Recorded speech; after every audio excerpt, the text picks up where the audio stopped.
Welcome to Blue Mountain, Canada, home of the final event in the North American Elite Series. We have a great race tomorrow, 13.1 miles, almost on the dot. Jack, how much elevation? About 5,500 feet of gain. Oh. If you look behind us, first of all, it's beautiful scenery. The leaves are changing and everything. It doesn't look like a big mountain. They're going to go up and down, up and down. You're going to be surprised at how they're going to gain all that elevation throughout the race. So, obviously, we've mentioned it's the last part of the series. Some implications to who's going to win. Nothing's locked in. On the men's side, give us a little about details of what's going on. So right now, VJ Jones, he's in first place in the National Series. He's not going to be here. He's taken a little bit of a risk. You know, it's best of 4 out of 5. He's hoping that some athletes don't perform. However, Ryan Atkins, he gets in the top 6. He's guaranteed first or second place. Hot call, if he wins this, he might even be able to win the series. So the three of them, a lot of money's on the line right there. You've also got the reigning North American regional champion, Rylan Shadig, who just won in Kelowna about a month and a half ago, last time we were in Canada. He'll be here. Tyler Veerman's on a roll, though, so look out for him. And I think a lot of people have forgotten about Lars Arneson. He's been absent for a while, but you've seen him in Big Bear. Anytime you got a bunch of elevation gain, the man from Canada is dangerous, yeah. And Ryan Kempson as well. So yeah, you can just hear, we've listed off 7-8 names who are in contention for the win. It's going to be a crazy battle. I think Tyler Veerman's going to ride his momentum right now. He took down some of them about a month ago in Vermont, so it's going to be a good challenge. But never sleep on Atkins. This is his home terrain. It is. I think Hawk, though. I got to take Hawk on this one. You know, I think he's proven himself.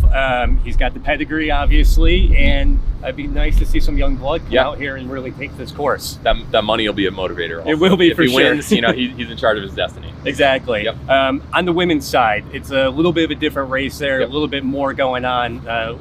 What about that? Yeah, so Lindsay Webster, if she wins this race, she will tie the record. She isn't for most consecutive wins. She hasn't lost a race in her last 15 Spartan races. I think number 16 is coming tomorrow. No disrespect to Emma.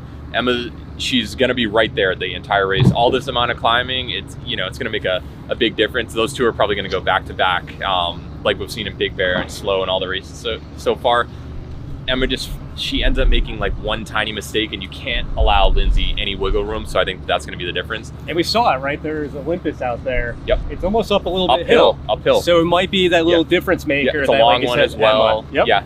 Yep. Looks like the weather's going to be a little bit warmer as well on the morning, so maybe that'll help the conditions. But it's honestly, it's a little chilly, but really pleasant outside right now. Annie Doobie, anytime you see her on the mountain, I think the three of them are going to go out hard.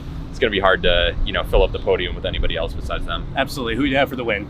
Lindsay, Emma, and then Annie. How about you? I think this might be Emma's chance. Really? I think she's looking for it. She wants to prove herself after Kelowna, where she really had the win and made a couple little mistakes. So she's raced enough that maybe she's learned now. Yeah, you don't want to sound like one of those stereotypical football coaches. You just got to execute, and but if Emma executes, she's just as fit as Lindsay, and could easily get the win. Excellent. Anything else that the fans need to know about this course? I mean, just look at how beautiful it is. Honestly, like you might. I know Chris Roglaski. She will not be here. She's currently the leader in the women's race, but she always spends time looking around at how beautiful it is. I wouldn't mind stopping a little bit during the course just to take a look at the surroundings. Yeah, I will be very happy to be out there rabbiting and having the chance to stop and look and see what's going on. So thanks again to Canada for having us up here. Beautiful course, beautiful venue. This race is going to be awesome. Excited to see everybody.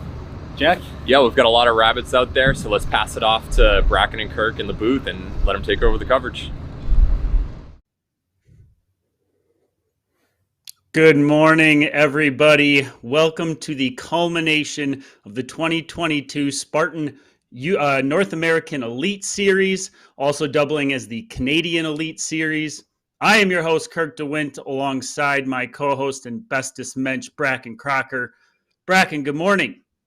Good morning, Kirk. Man, a good solid intro package. Does anything get you more fired up for race day? No. Absolutely not. We got fall colors. We got sea level mountain racing. We got that crisp fall air. I don't think it gets much better, brother. That venue, I've raced there. You've spent time up in Canada. This venue is beautiful, and this has to be the best time of year to race there. We're looking at darkness on the cameras right now, but in that package, you can see when the sun comes up, which it will for the start line here. This is just a straight visual line course. You can see the foliage. You can see the trails. This is the right time of year to hit this mountain. Yeah, and I think we got a little lucky with the weather today. The fall in Canada can throw us elements, and I don't know, but somebody's counting their lucky stars because we have a beautiful morning. It's not too cold. Looks like the humidity is down. We sort of have that perfect fall day. Everybody dreams of getting out there and running. Uh, so here we have it. Yeah, and what was it? One day ago, we saw all the athletes' Instagram stories with snow on the ground, snow covering the Hmm. trails, and now this morning it's right now as we speak, it's 8 degrees Celsius, which is about 57, 58 degrees Fahrenheit, and it's only going to get warmer for here from here as the sun goes up. So anyone who is fretting and worrying over the chance of running a snow race and freezing cold hands on obstacles, that's gone. But the one thing that does play into this is that now that snow had to go somewhere, and that ground's a little more saturated than it might have been a week ago. Yep, that's a good point. And I think like the story in Kelowna, which was the North American Championship held over a month ago in Canada, was the weather. We got rain, we had like very slick obstacles, tough conditions. And I honestly predicted we were going to deal with the same thing here, but we're not. But as you said, footing is going to be an issue. And you've raced this venue before, Bracken, Kirk, so I'm you going to got some stop you right insider there. info.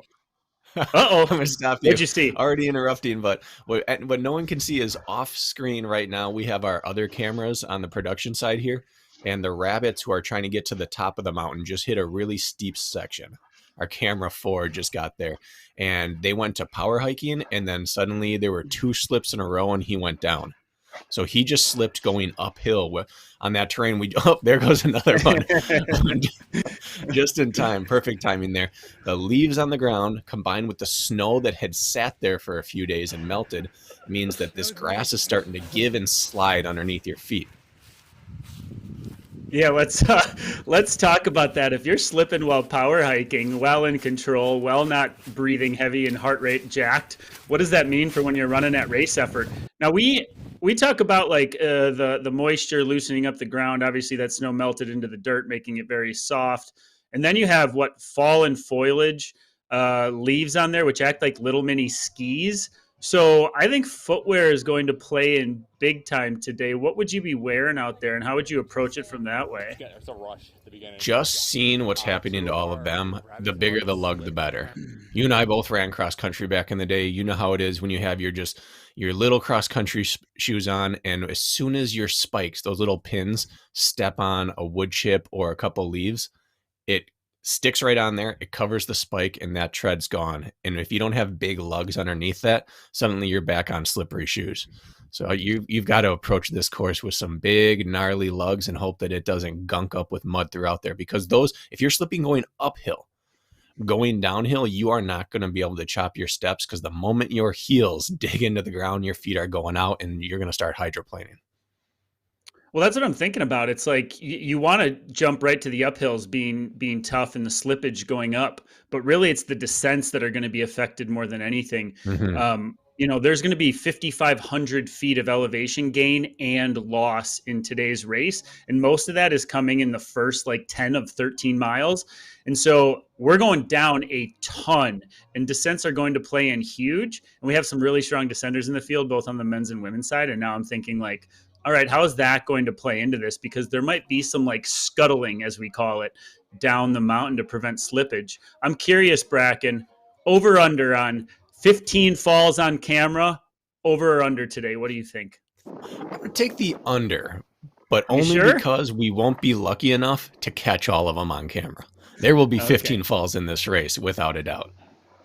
All right. So let's talk about the venue, man. You've raced here before. You have good insight on this mountain. This is a mountain worthy of a series race from the sounds of it. What can the athletes expect today, like the general layout and all of that? Well, Kirk, this mountain takes me back in time to 2 instances actually running with you. You and I did a race in Minnesota that was called a mountain race, but it was on a little Midwest ski resort, I believe Welch Village. And everyone at the start line looked up and you could see the top of each climb, and you thought this won't be a nasty mountain race. But it was so steep, the grass was such a slippery factor that by the end, everyone knew they had run a mini little mountain race. Well, this course is just like that, but it's 2 to 2.5 times taller. So even though it's not the biggest mountain you'll ever find, the grade and the terrain will wear on you, and it makes you work for every step of every descent. So this is going to be a hard, difficult, demanding mountain. This isn't going to be a West Coast mountain where you can go on autopilot and just cruise with your stride down the descents. You have to be intentional about every single step today. Yeah. Well, let's talk about it, man. Like, it looks like we got roughly 5 climbs that are in that 700 to 800 foot range. It seems like when they're putting you up the mountain, you're going all the way up every time. Mm-hmm. So we're talking 5 climbs of roughly, I'm going to say 8 minutes at minimum, but most likely 10 to 15. So it really does play like a mountain course, almost a lot like you would see out in like the Western Spartan courses. They're sending you all the way up and all the way down, which means we're not doing these punchy little climbs often, which is very rhythm changing. We're talking like rhythm making climbs almost, Mm-hmm. depending on how like the footing plays out. But I find that interesting because a lot of times on these East Course punchy courses, you can go up, down real quick. But today doesn't play like that necessarily as much. Do you think that gives any sort of advantage to our Western mountain runners, maybe leveling the playing field with the local East Coast coasters, or do you not think that makes a difference? It probably can. And I think that the piece that will make the biggest difference between those West Coasters who get that flowy hard pack descents and the East Coasters who live on the gnarly slippery stuff is that this is not a rocky course. There's one for sure descent they took us down several years ago, and there could be a second that is rocky, but all the rest is basically what you're seeing on screen. It could be slippery, it could be muddy, it could be leaf covered, but it's not rocky and technical. So obviously you always have to be aware of your footing, but it's not the hop rock to rock and pray that you don't snap an ankle type of terrain. So that will be useful. And we also have 2 areas on course. If we could see the map again in a little bit here, we have at least 2 areas where you run flat for anywhere between 3/4 of a mile and 1.5 miles. At the top of the first climb, you crest. That'll be on the far right of the map here. And you just work your way along the ridge line at the top there before starting to wind your descent. And after the final climb, you go well over almost 2 kilometers straight at the top of just flat running across the top. And that also breaks up the traditional East Coast, which is you're either going up or you're going down. Okay, and we did get notified. We have about a 7:40 start time, a little delay. My guess is because you see it's still kind of dark there. So I think that start got pushed back by about 10 minutes. So just hang with us here before the race gets going. You know what I like about this race, Bracken, which has me fired up, is we have not seen a non-altitude race since March in the North American Elite Series. We started in San Luis Obispo, and then we filtered our way through these mountain altitude courses. And finally, I'm a flatlander. You're a flatlander. We both live at sea level. And finally, we don't have to have the altitude conversation factoring in as, oh, well, he or she lives at altitude, so they're going to do well today. Or he or she doesn't, so that's going to be a detriment. We can actually just leave that conversation out of it today. And personally, I like that we brought it back down to sea level to finish this thing off, because now there's no question marks. There's no gray area. There's no buts or what ifs. We're going to see it lay out as it should today without altitude affecting the race. And maybe I get more excited about that than most people, but I like that that's how today plays out. I don't know. What do you think about that?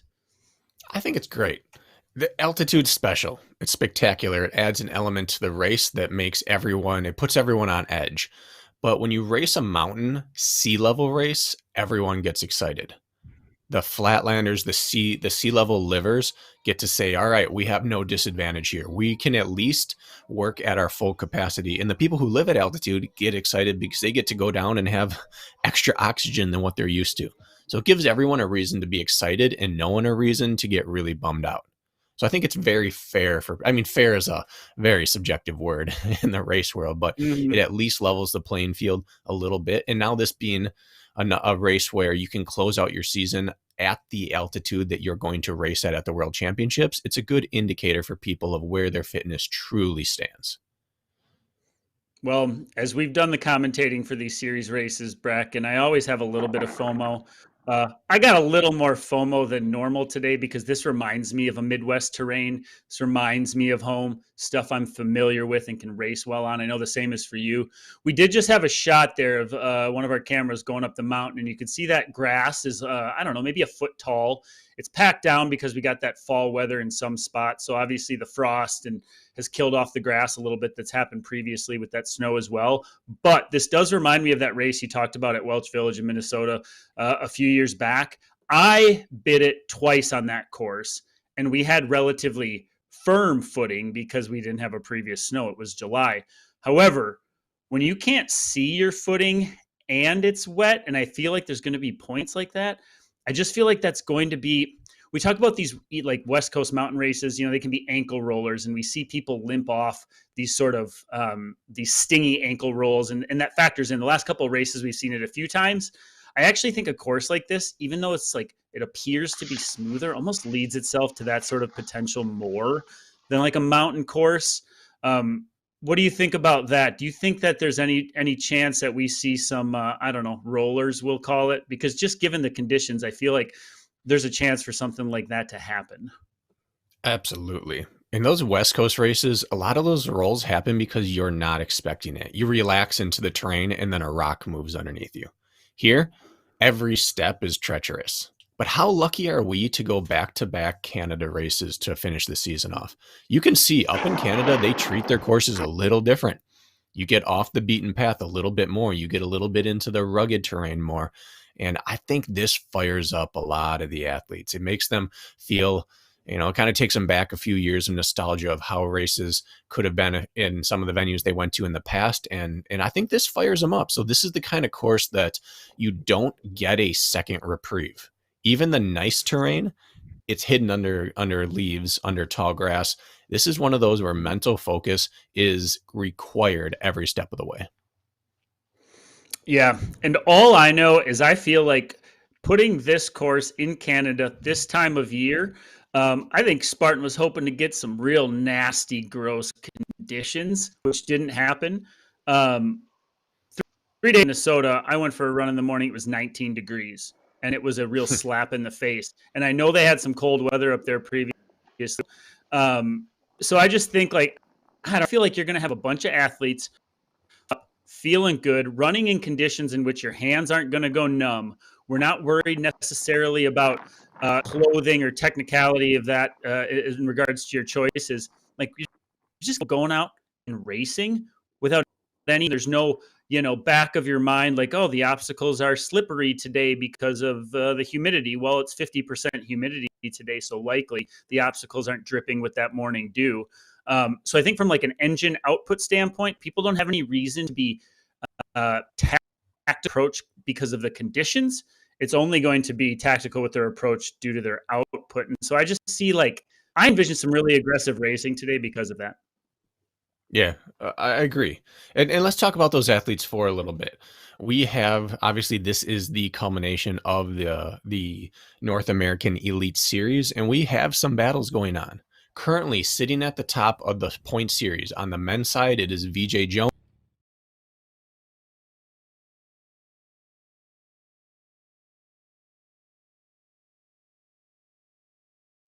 And so the top of the leaderboard is going to change. Now, VJ does have a prayer. If Ryan Atkins takes 8th place or worse, and Hawk Call is 2nd or worse, VJ can win. But the odds of that happening are pretty slim. We've never seen Ryan Atkins take 8th place or worse in I don't think any race really, but certainly not in is the worst. Yeah. Yeah. So it's just, it would have to be an occurrence we've never, ever seen before. On the female side, there really are, on the women's side, there are only 2 people who are capable of winning this. We have Lindsay and we have Emma. If Lindsay wins, she wins the series. If she takes 2nd through 4th and Emma wins, Lindsay still wins the series. So to lose the series, not lose, but to take 2nd, Lindsay has to take 2nd or be within 3 places of Emma if Emma doesn't win. Then she drops to 2nd. Emma wins if she wins, and Lindsay has to be 4th or worse. So Emma doesn't have to just beat her. She has to create a positional gap in order to have a chance of winning. Yeah, well, those are the stories, right? We have 3 potential male winners of the series after today shakes out, and 2 on the women's side. Crazier things have happened. Some of these circumstances would be extenuating for, positions to jostle, but it's obstacle course racing, and you never know what can happen out there. Who do you think is most likely on the women's side? Like, let's say Emma would be the underdog going into this, right? Like, Mhm. it's less likely Emma would win for the women, and I would say it's less likely that Hawk or VJ would win for the men. Who do you think it would be the most likely out of the entire cast to upset the likely victors of Lindsay and Ryan? Who do you think might poke holes in there first? In terms of the series, I don't think it happens. For Hawk to win, Atkins would have to be 6th or worse. For VJ to win, Atkins would have to be 8th or worse. So I just don't think that happens. So I guess on the other side, you'd have to choose Emma to be the upset. But even though I think she has a chance to beat Lindsay here, she also needs Lindsay to take 4th or worse, which we've never seen. I mean, Lindsay hasn't lost in 15 races in almost 2 calendar years. So I guess my answer to you is neither. I don't think Okay. either. I think Ryan and Lindsay, once again, are the reigning series champions. However, both of them can absolutely lose on this course, just not the series. I agree with that. I think the way this course plays out for an Emma Cook Clark, this becomes pretty runnable at times, especially uninterrupted by obstacles. Like that first climb we're about to see is what's there, 2 obstacles in the first mile and a half. And Yep. historically, a Lindsay gets through things a little quicker than Emma.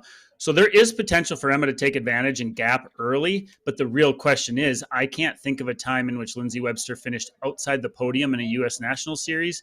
In fact, I think her worst performance is maybe a single third place finish, and that was under an extenuating circumstance, getting stuck at a slip wall once. So you're right, very, very unlikely. Although I would like to see some shakeups just to give us something to talk about, but it's unlikely. You are correct. Yeah, the shakeups will happen on the podium, not in the point series. And I guess the name of the game on the men's side, who we see starting to line up here, is that this is the same field we watched race at a championship race just 3 weeks ago, plus a few extra men. On the women's side, it is a reduced field from what we've seen at some of the championship events because several of the top women, Rhea Coble, we have Rose Wetzel, Alex Walker, Chris Rogloski, are not chasing the point series. They are saving for Worlds or pursuing a different race this weekend, and so they are not here. So the women's side's a 3-woman race at the very tip top with Annie Doobie, Emma Cook Clark, and Lindsay Webster. But on the men's side, there are probably 6 or 7 men who could all win, and probably 8 to 10 men who could all go top 3. So that's going to make for 2 different intriguing styles of races. Well, let's talk about the men as we're looking at them here. You guys had seen the point series. Some of the contenders today are not up front in the point series, and that's because they haven't raced 4 races up to this point. So it's a little misleading, right, Bracken? It's like, oh, this person doesn't have a chance because they're sitting 8th in the point series, but they may have only raced 3 times, so they very much are a contender. Yeah, absolutely. That's how Let's this series works. You need to complete 4 races, and several people have 3. And then you have someone like Rylan Shadig, who just came into his own, hit North American Championships on fire, but that is not a point race for the series. And so his series doesn't even reflect how dominant he's been recently.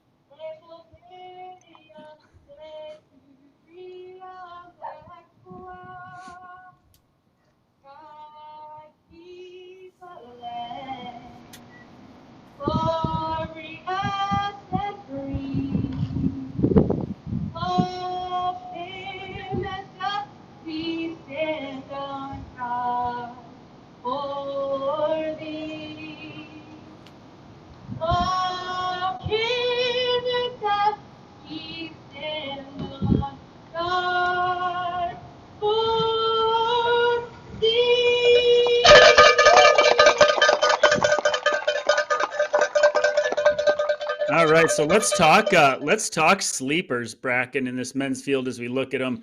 People we didn't talk about on the points list.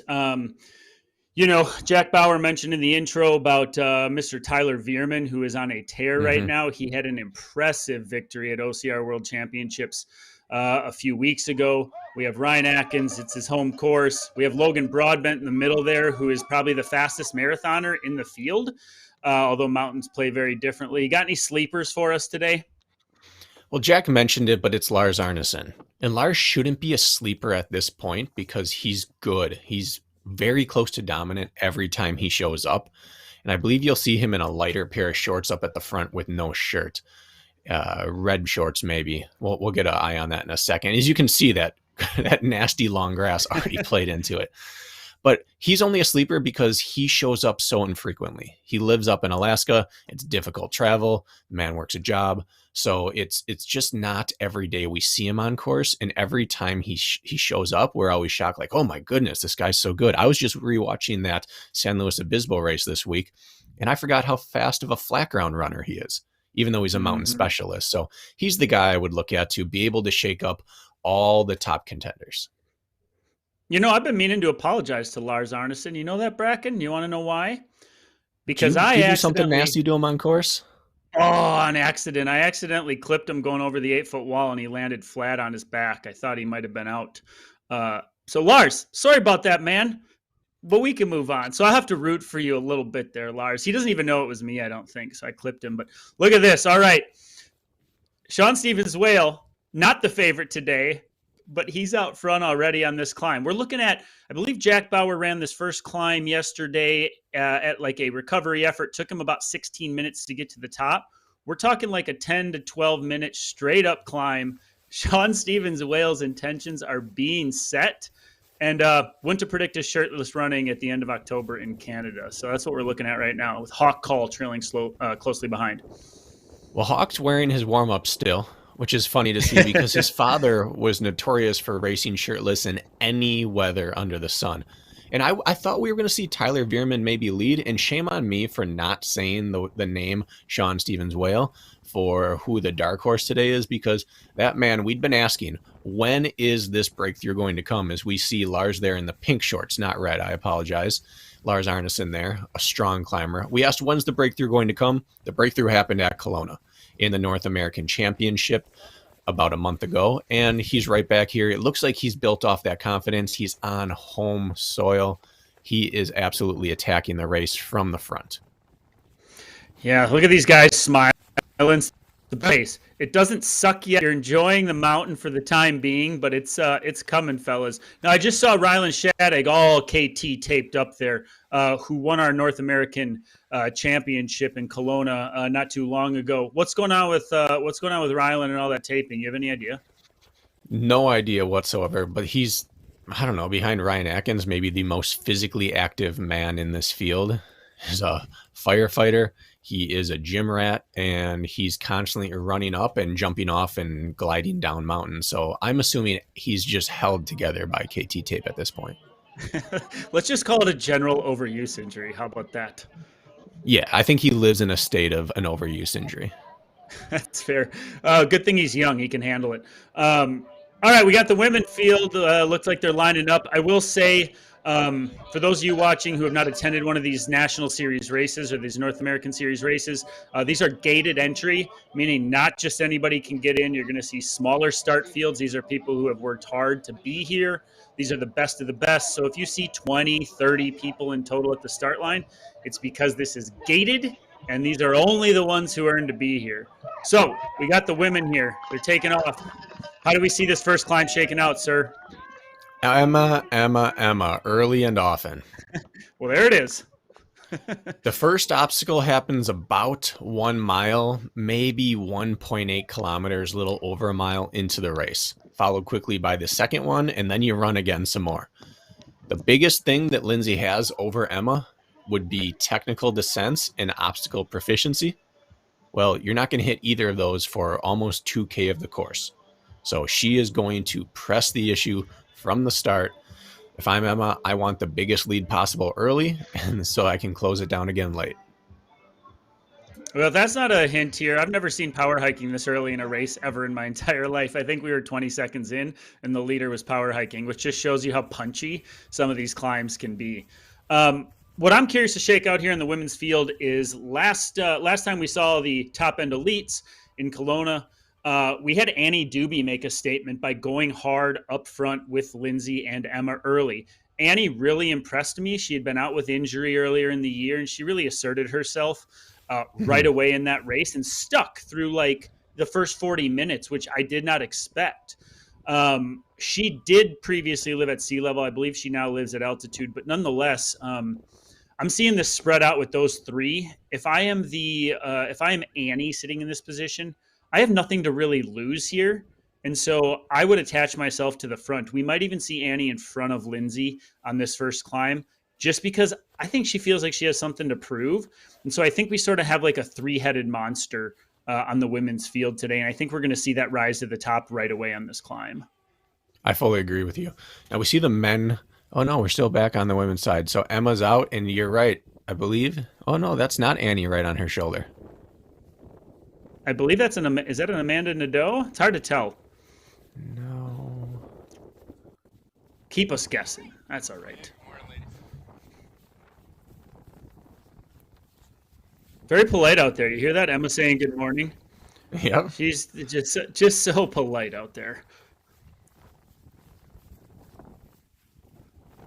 And that's how you know it's a mountain race. When you see these ladies, get into that conga line right away out of the gates, that's mountain racing for you. Look at Holy this. Smokes.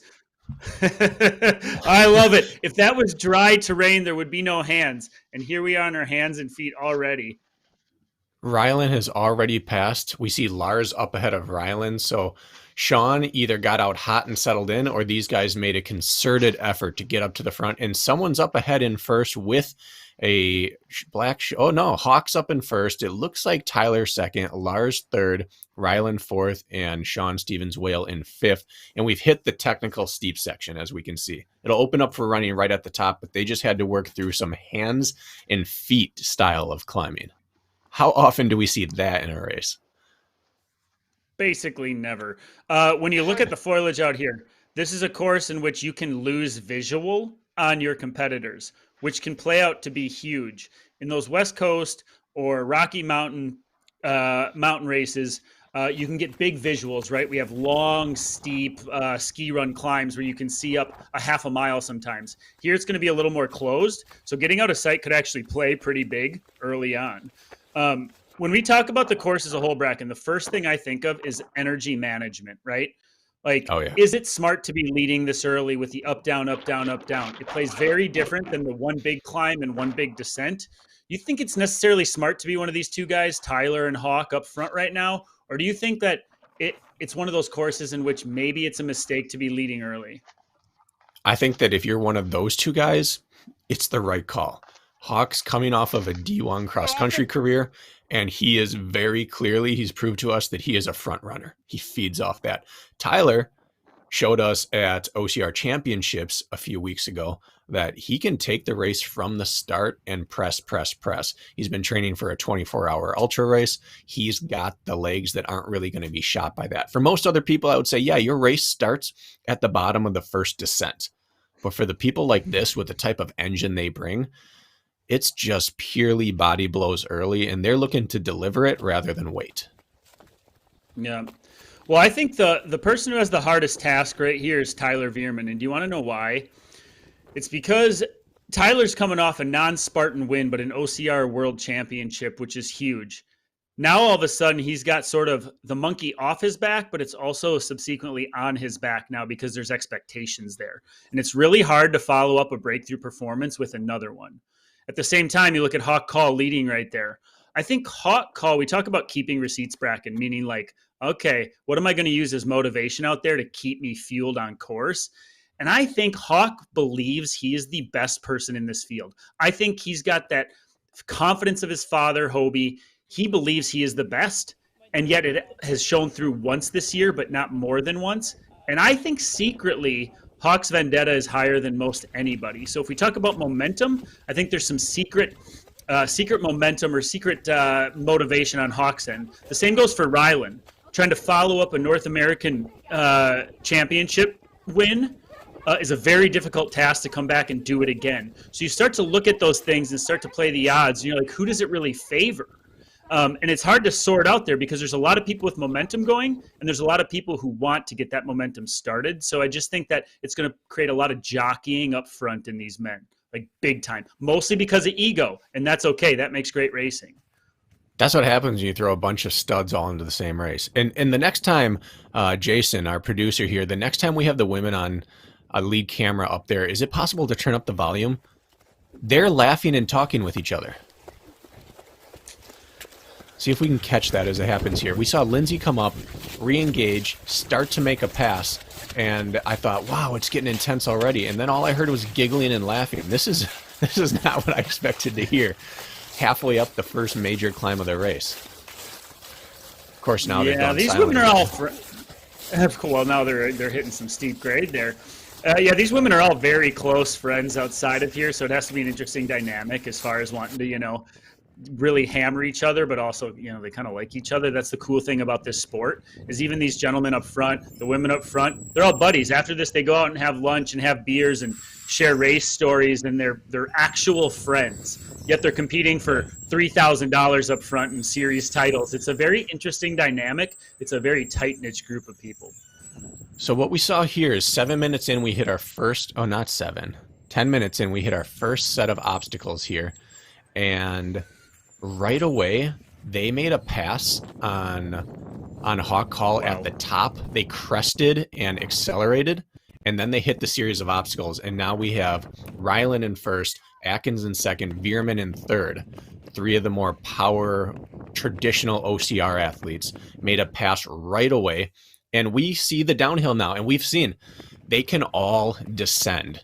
And Hawk has claimed he's the best descender in the sport, but the thing we haven't seen him descend yet, the type of terrain, is this.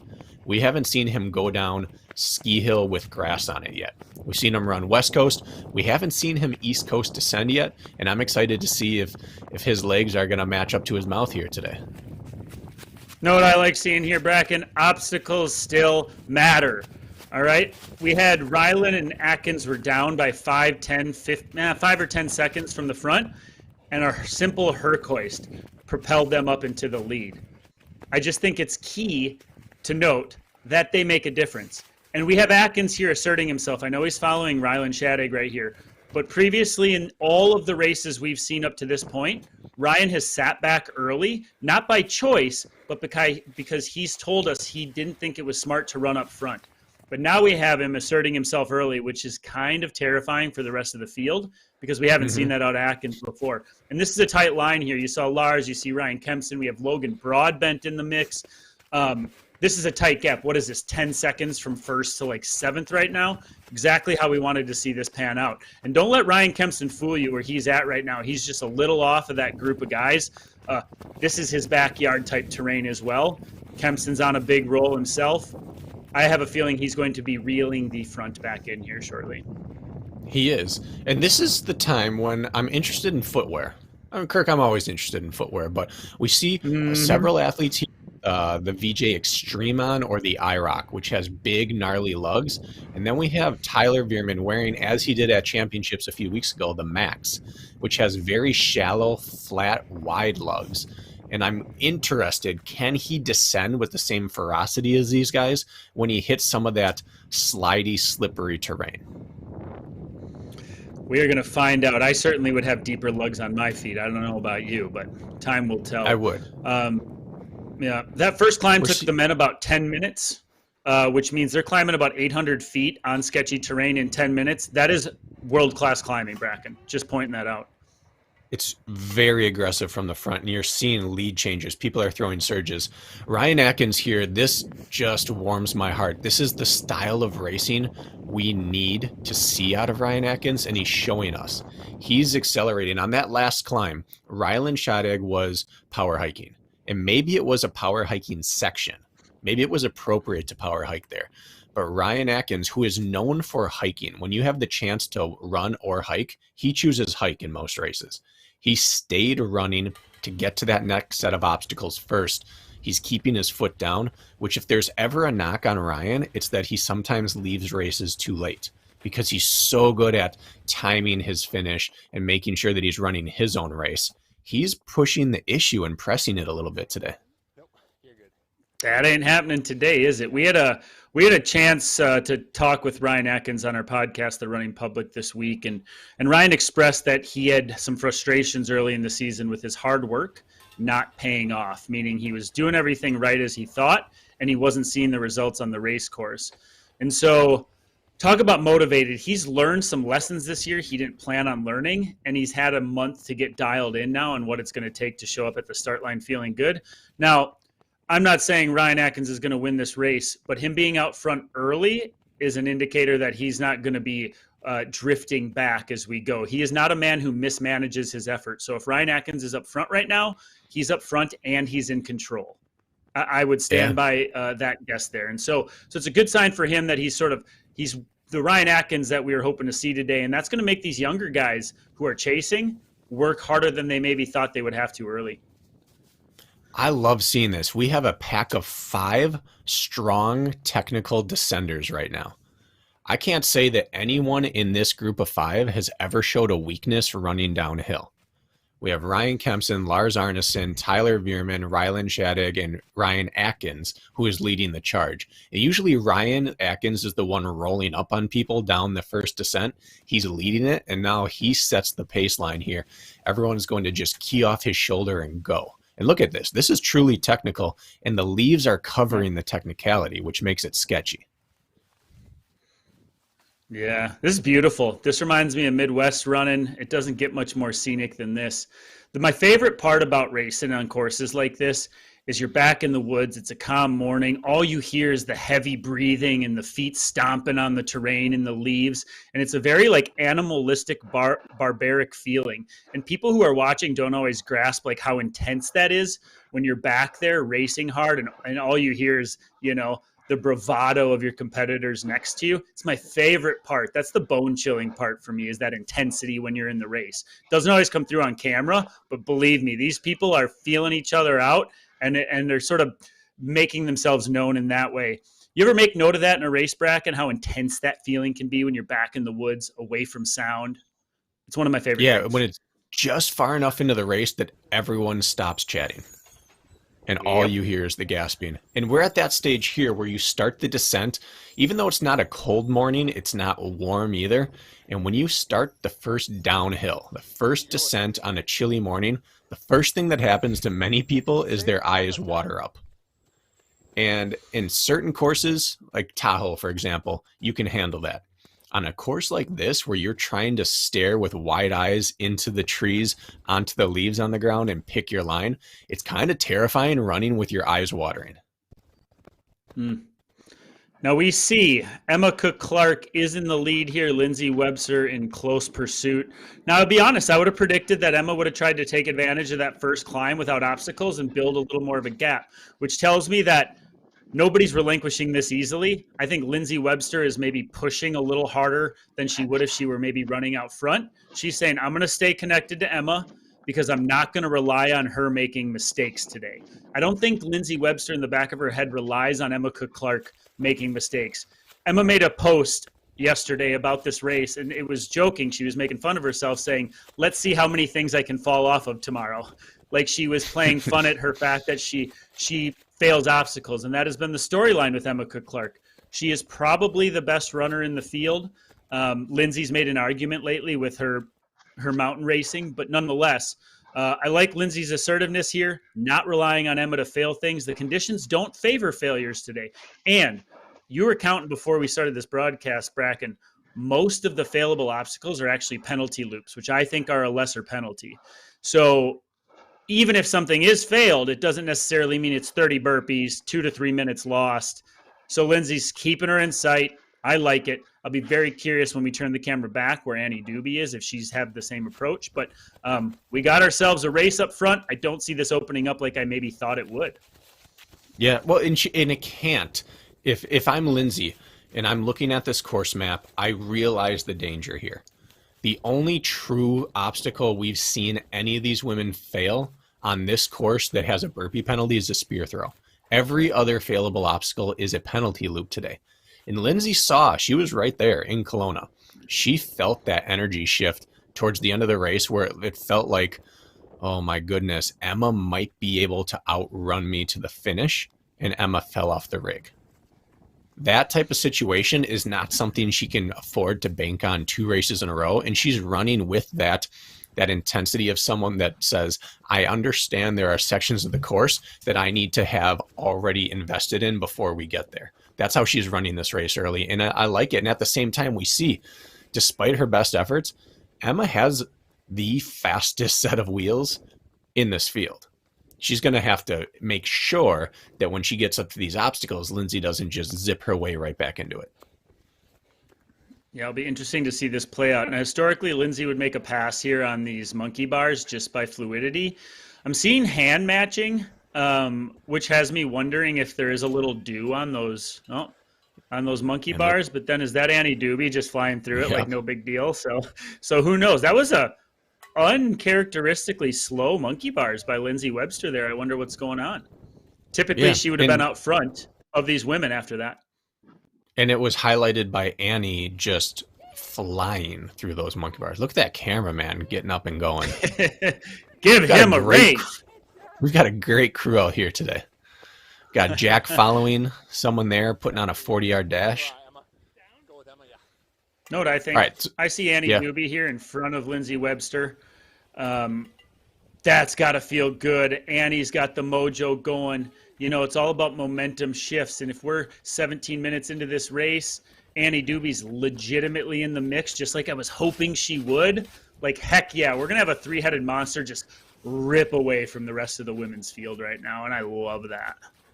And we're about to enter Lindsay's section of the course. Emma, here you go. You had your chance to throw some punches early.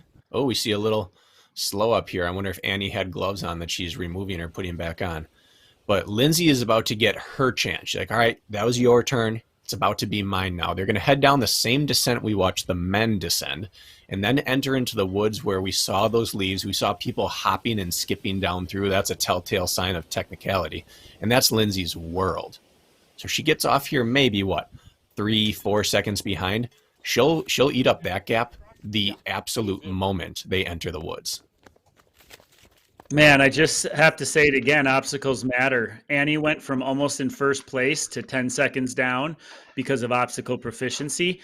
No fault to anybody for those momentum shifts are common in these Spartan races, but obstacles matter, folks. And when you're running for the top positions, those little swings of 5-10 seconds, look at those ladies are almost out of sight now because of the slow up on Z-Wall. And I want to make a note here. Have you noticed how efficient Emma Cook-Clark has been through the first obstacles? Not that they're the hardest ones yet, but I feel like that's a notable improvement from her. She went through everything as fast or faster than Lindsay Webster. I'm wondering if maybe Emma's been to the lab, Brack, and working on her proficiency. And I hope so, but it looked good. And the other thing that was outrageous was her leg drive down that first descent. She looked so fast, and yet look at, we enter the trees, and who's right up there on her shoulder instantly. We're going to see a pass right here. Lindsay is undisputed in her reign as the best technical descender currently in the sport. Now, Emma's actually doing pretty well here, but this is Lindsay's world. No, you said she was going to pass Emma. Let's see how good you are, Bracken. I did say that. Emma, hats off. Look at you. You know, they have very different strides, Emma and Lindsay. Emma, on like very straight shot downhills, can really open that stride up and really take advantage of that. When it gets more technical, where you have to shuffle step and you have to be very small and smart with your footing, that's kind of Lindsay Webster's wheelhouse, where I don't think that technicality affects her as much because of her running stride and her running style. And as you look, Lindsay's a master of taking lines because this is how she trains all the time on the East Coast. She just cut off a second or two there by playing the right line. She does this instinctively. This is intuitive. Emma's used to running hard-packed Rocky Mountain trails where the line is chosen for you most of the time. And so that'll play into the advantage as well for Lindsay, I think. I'm just going to say, Emma Cook-Clark, I'm impressed with your technical descending. I really thought Lindsay would eat up massive ground there, and she caught back up, but she did not do anything with it. And it's not, I don't think, because she chose not to. Emma was aggressive through there. Every time we see her do something, we're reminded that she's not just a dry mountain runner. It's very, very impressive. Mm-hmm. Yeah, so we are hitting here. I believe they might be hitting their second big climb here. It's going to be coming shortly. There's a few ups and downs, and then they're going to hit their next, what we call a 600 to 800 foot climb. And this is where I believe, and we'll probably see the men there the next time we get a shot at them as well. This is where I believe we're going to really find out who the contenders are, like who the fakers are and who's here for real. Because now they've climbed, they descended, we're 20 plus minutes into the race, and now you're positioned with an 8 to 10 minute climb. And here is where we actually find out what we're going to be watching the next hour and a half. In my opinion, that's sussed out here on the second climb. I think so, but if I'm reading the map correctly, I think that was a little just blip up. We're going to head sideways and then back down, and we still haven't descended back down to the festival grounds. So if I'm reading it correctly, which is always an issue, I think we're still not yet to 7 foot wall and pipe layer, which would be obstacles 7 and 8. And so until we see 7 foot wall, I don't think we're actually going all the way to starting the descent towards the bottom of the mountain yet. Yeah, I might be getting a little ahead of myself because there are some punchy climbs up on top and a little flat running, but not to distract from the point is I think when we do see that first long sustained climb or that second long sustained climb, we're going to really know who the players are. But yeah, this course is going to play out a little. It's going to take them a while. That's about 5K into the race before they get there, and we're only 2 minutes into this thing, so it might be a little bit before they get there. Yeah, you're absolutely right. Your legs announced themselves after the first climb and descent. Kirk, we had a race in West Virginia that I believe we were both in a few years ago, which was the final stop of this series and was the U.S. Regional Championship, or the North American Regional Championship at the time. And I had a patchy first climb, hit the top. It was a descent just like what we watched through the trees there, and I opened up and ripped it. And I just knew, oh, baby, the legs are clicking today. Got to the bottom, had made probably 6 passes on the way down, turned up the hill and realized, nope, that was false. That was a big mistake. And every step from there on was bad. And so people really won't know what their legs are like until you go to climb after your first punishing descent. Yeah, we often say the warm fire, meaning regardless as if you feel great or terrible in your warm up before, it's not indicative of how you're going to feel once the gun actually goes off. And I will say I feel the same about the first climb and descent in a race like this. It's often a liar, meaning you really know what your body's going to give you until you start climbing again that second time. And so I think we'll find out. We certainly will, but that's very true. And I remember that race, Bracken. In fact, I believe they got you on video passing people in that technical downhill. You looked like a stud, but then I never saw you again. What happened, man? Yeah, I must have evaded the cameras from there on. If you're going to make the film, you better make it when you're looking good, not when you've blown up for the remaining 7 miles. I was not at that race, by the way, but I did remember watching it. So I'm wondering where we are on course. You know what's nice about this venue is even if we don't have athletes on, it's kind of pretty to look at. I'll take that. Yes, it is. So if we're correct here, Kirk, if I'm correct, we're sitting about 3.5K into this, and the women are at 24 minutes. Now, I could be off in how I'm reading this, but I think we can jump down to Jack Bauer. He might have eyes on the men. Nope, still women. That's Emma Cook-Clark coming around the corner. Yeah. Jack Bauer's camera's got him, I believe. Although they might have just froze up. Hey, Ryan. Yeah. So we saw, and we'll probably get on this in a sec, we got Emma Cook-Clark out front, and we got Lindsay Webster in hot pursuit. There they are. What I like to play is the game of who is controlling this race. Now they're hitting their big descent, by the way, before they'll climb again, I believe. Who's really in control here? Is Emma in the lead in control, or is Lindsay the hunter in control? We look over to the men here. Is Tyler Veerman and Rylan Shattuck in control, or is Atkins in hot pursuit in control? Sometimes the hunter is the one who's really got locks on things versus the hunted. What do you think about the Lindsay and Emma battle? Who really is in control here? I cannot even tell you, Kirk, because these two smile and talk the whole time until the racing gets real. I don't know with them not being there next to them if they're really racing each other yet. Or are they just out there taking advantage of their little flowy areas of the course that plays well to their suits, and they're just understanding we're going to go back and forth like this and then it's going to get real at some point? I don't know. But on the men's side, I can tell you that the top two gentlemen there do not like the fact that Ryan Atkins is right there behind them, because just 3 weeks ago, he was not right there behind them when they ran a similar race on a similar course. The fact that he is not disengaged when you were capable of disengaging him prior is very, very disconcerting. I agree. And if you notice there, we got a little smile out of Ryan Atkins. We're 30 minutes into this race. He looked over the camera and smirked. Uh-oh, You got Rylan Shadig just looking and enjoying the view. It's funny, when we were talking to Ryan Atkins, again, we did an interview with him on the Running Public, which you guys should go listen to because it was good insight into the elite athlete's mind. He was talking about Tyler Veerman, saying, I've never seen somebody climb as fast as Tyler Veerman.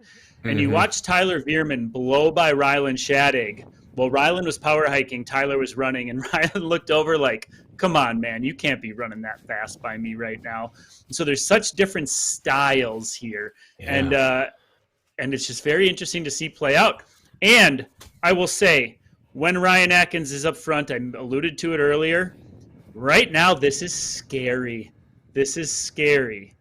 And I wonder, like, Rylan Shadig's looking over, enjoying the view. He's done it a couple times now. Is Rylan in his happy place just biding his time, or is he's trying to force himself to enjoy it right now? I don't know. That dude's wired different. He's got a little bit different mentality up there, but he acquiesced to Ryan right there. He and Tyler were side by side. Ryan was coming up, and Rylan moved to the side and welcomed him to the group. I haven't seen Rylan race like that. Maybe he's just being his happy-go-lucky self, but it was a divergent move compared to what he did at OCR World Championships a few weeks ago. He was up front, scowling, aggressive, not giving an inch. And today he's like, okay, I'm not getting rid of you. You know, you have that in a race sometimes. I can't drop you. All right, come on up next to me. Let's work together for a bit. That changes your mentality. And Tyler Veerman, what he reminds me of right now, Kirk, he was training for that ultra, and then he dropped down and had huge success at the 15K distance. That guy who's been training for the 10K in track drops down to a mile, smashes the mile, runs out of his mind, decides to pursue it, and then has a tough mile the next time because the newness was gone. And whatever that free jolt you get when you drop down in distance the first time, it's not there the second time. He's starting to wear this race a little bit. Yeah, and it's going to unfold here in front of us. We got a four-man pack that looks like they've started to separate. Ryan Atkins, Rylan Shadig, Tyler Veerman, and Lars Arneson hanging on. And if Lars is sticking around at this point, that means he's not going anywhere either. I'm guessing the chase pack is going to have to work together here. Not terribly obstacle dense, these first 5, 6, 7K of the race. The best bet for these gentlemen is to get free and clear and sort of start that jockeying now. We're a half an hour into the race. We can commit to working hard. You want to manage your effort early. Well, that early is gone now. They're pretty much almost summiting that second climb. Work together to create a gap, and you may just secure a four-man race for a podium, even if we're only 45 minutes in at that point. And so I think it's time that they really work together or really work to maintain contact, because this gap now is for real. So you might as well embrace it and sink your teeth into it and see if we can't gap the rest of the field and really determine what four are going to be on the podium. Which three will end up remaining on the podium, I should say, at this point. And it looks like we might see that shake out. Yeah.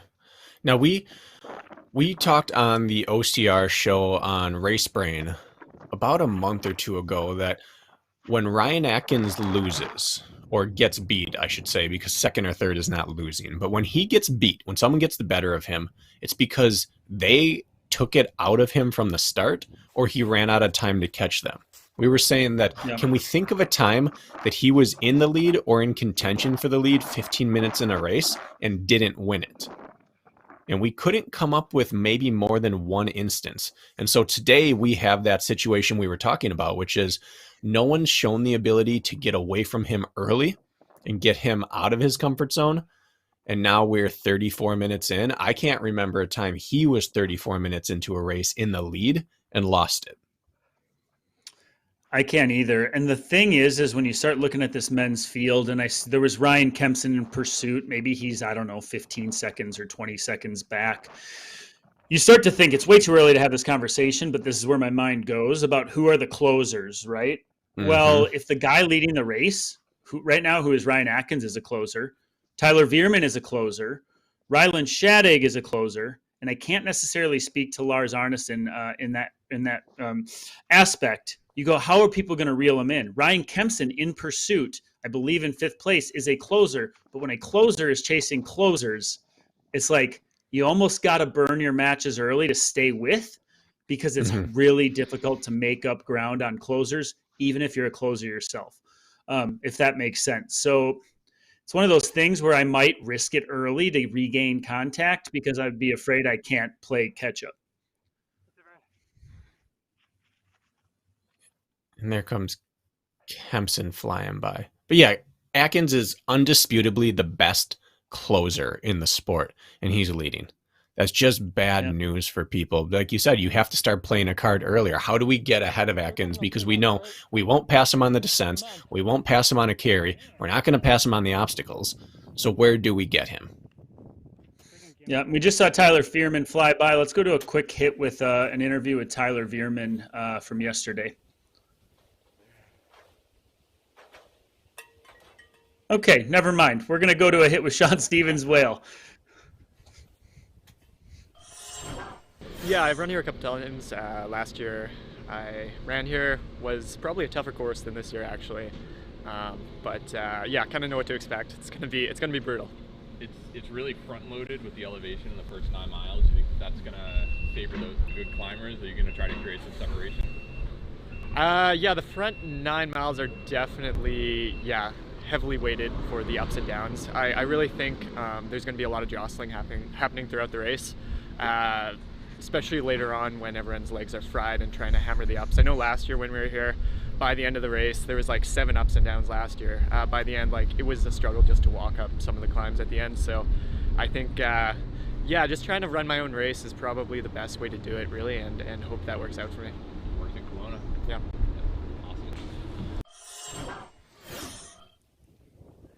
We saw that play out. We saw him get to the front of that field and pressed his climbing early on. And Lars Arneson here is now closer to Tyler than Tyler is to Ryland. This is not a guy you want to let hang around, because I put him in the class with Atkins, who he's not going to fade. His climbing is going to be there all day.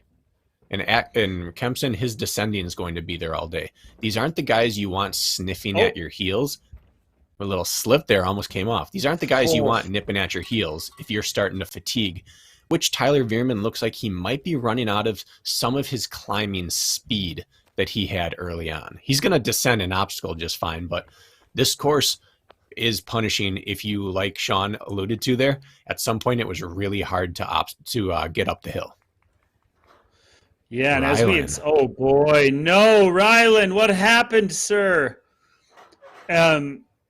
As I alluded to, he said Ryan Kempson needs to make a move and attach himself to the front because closers can't catch closers, and there he did that. I cannot imagine what just happened to Ryland Shadig there. He's a rock climber. He's too good to fall off of Twister. That is devastating. Well, and this is interesting on 2 fronts. A, because of what just happened there. Hawk Call is back here. Hawk Call just was 30 burpees behind Ryland. That's kind of shocking. But 2, on our map that we have, Twister was a penalty loop. So I'm wondering if that map isn't referring to the open wave rules, and maybe the pro wave is being held to a higher standard. But Twister was listed as penalty loop, and he was sitting there doing burpees. And as we can see, there is a burpee pit there. Couple of things I want to touch on. One, Ryland did burpees or penalty loops in Kelowna, which was the North American Championship, and still won, so it's not impossible. 2, you are seeing some... Oh, go ahead. No. Continue that out. Well, and the other thing is that often you see a very good mountain runner like Hawk a little further back than the front. But what you often find when you have an altitude down to sea level is the sharpness of a sea level race hits you a little harder up front, but you make up for it in the second half with your stay power. So a lot of times people who live in can come down to sea level and actually suffer a bit early, but they'll reel it back in late once they're working at a lower percentage of like their VO2 max, so to speak. And so I'll be curious if you see that play out. You often hear of people going from sea level to altitude and complaining, but you can actually hear the opposite of that, going from altitude to sea level, the beginning part of the race hitting them harder than they expected. They actually settle in and get to work.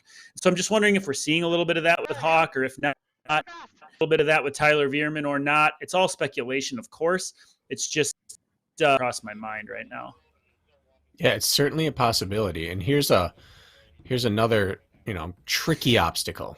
It's the men can reach up and grab it. The women, this could be an issue for. We always see this, that some of them can't reach up and grab that without jumping, and it's very difficult to jump up and grab a rock hold.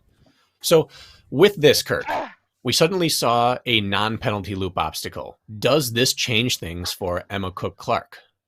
Suddenly, maybe not all of these are penalty loops? I mean, if there are failures, absolutely. Burpees are harder than penalty loops. Even if it's like a 2 or 3 minute penalty loop, which you rarely see, it doesn't hit your energy system like burpees does, and that doesn't affect your running afterwards like burpees do. So, it just makes it more important that Emma actually gets through things. I will say, just the look we had there, the look we had at that wall with the rock holds, things are dry today. I'm like a little stuck and scratching my head on the Ryland failing twister. It had to be a misgrab or something.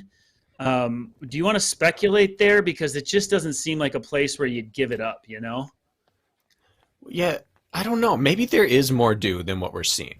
But Ryland's kind of an interesting case study on obstacles, because in the last 2 Spartan races now, he has fallen off obstacles. And yet at OCR World Championships, he was bulletproof on obstacles. So it almost seems to be a case of, and I hate to speculate negatively on an athlete, but it could just be a focus thing where he goes into OCR Worlds and it's known as, this is such a demanding obstacle and it's mandatory completion, and he's locked in. Whereas here I'm flying descents, I'm ripping the flats, I'm hammering the climbs, and I'm just going to attack the obstacles.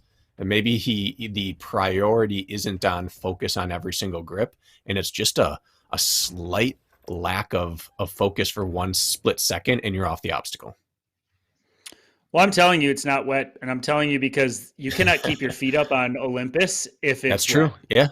So good point. It's dry. I mean, it's dry enough, and that just proved they're watching that gentleman get across Olympus, which is a worthy adversary. The old Olympus was made of like a plywood that was more tacky, and the angle was less steep, and they upgraded that by putting this like plastic coated sort of wood and a steeper angle, and it becomes a very failable obstacle. So I don't think it's wet based on just seeing that anyways. So again, we're not there, but and you see a little breeze up top. That breeze would start blowing the moisture off of anything up there pretty quick, I would believe.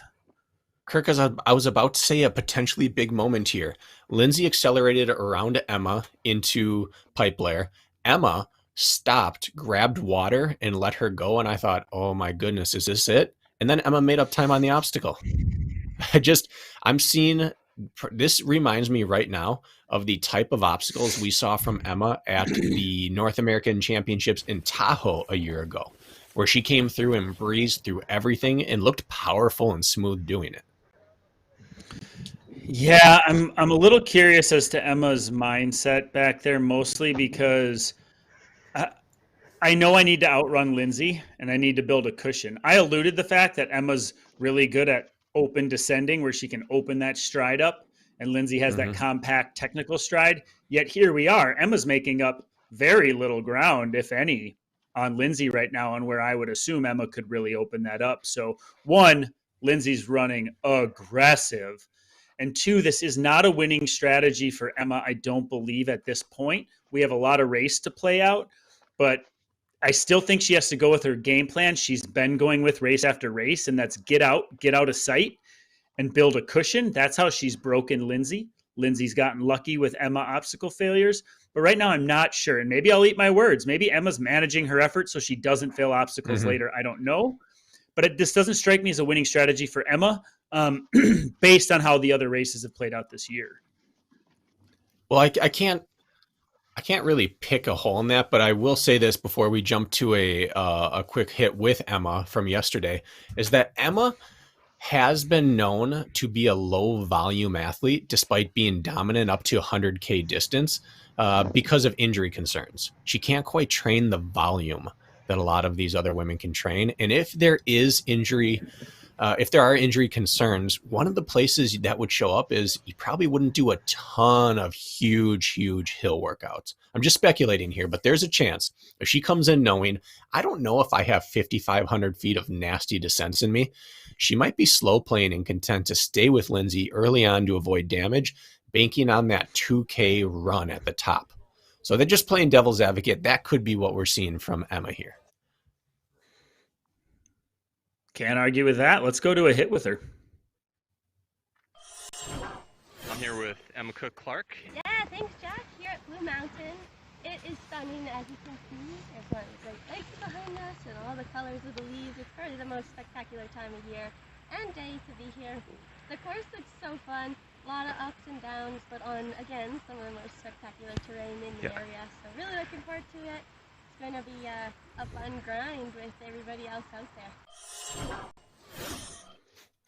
Now, smiley, bubbly, not a care in the world Emma that we heard racing alongside Lindsay the first mile of the race. And look at this.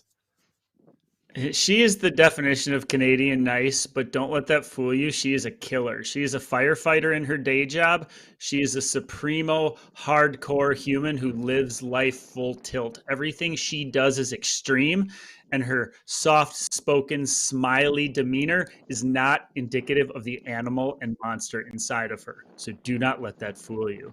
Let's go to the men here. We got three separating. Ryland was up front. There was what I would say a pack-ish of four people. Bracken, you said Tyler Veerman's rent might be coming due here, and lo and behold, I'm going to say Mr. Altitude might be getting his second wind here, coming to sea level. Now he's finding his groove. What do you think? Well, I think I was wrong.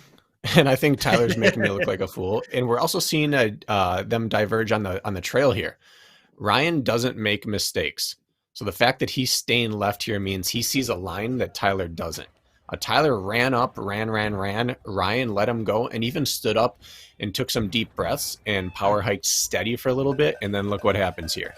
Ryan's the master of sipping on energy at just the gear he needs to be in and made up that little gap. Now, these are all little parries back and forth. None of this means too much, but I'm just blown away that Lars has just steadied himself back into it, and Tyler, who I thought was done, is right back in the lead. Very impressed with Emma Cook-Clark there on Olympus. She passed her first test, folks. I don't mean to hone in too much on Emma being an obstacle failure, but she has been in the past, and that was a big test she just passed. And I don't know if you saw this dang love these women have for each other. Lindsay looked back and said, "Good job, Emma." It's like a love fest out here. Let's go at each other's throats, ladies. Come on. What that also means is that we didn't quite get eyes on it, but they just passed Twister clean as well. So that's another big check mark.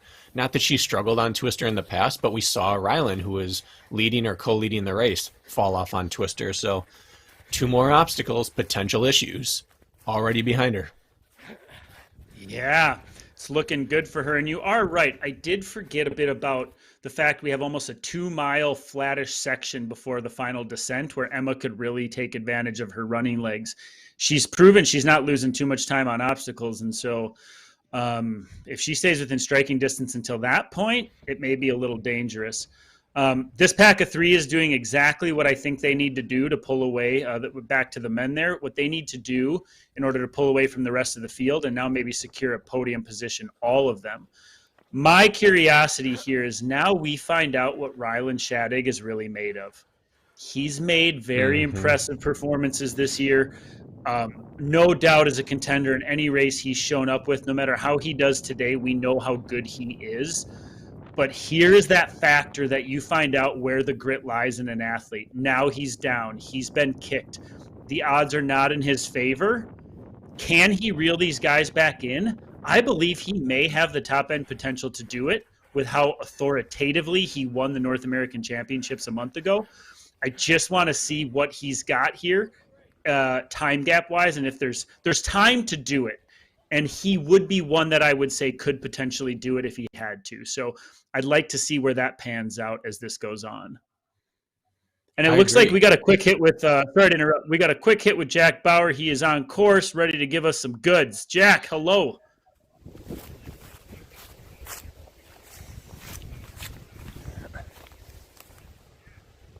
Hey guys, so you were alluding to Emma and Annie and Lindsay just all kind of talking together. That's exactly what was happening. Just casual conversation, smiling and all happy and stuff. I don't think anyone is controlling the race yet. They're all just kind of okay being near each other. But Annie put a really big surge on that second climb. She was within about 12 seconds, maybe 5 minutes ago.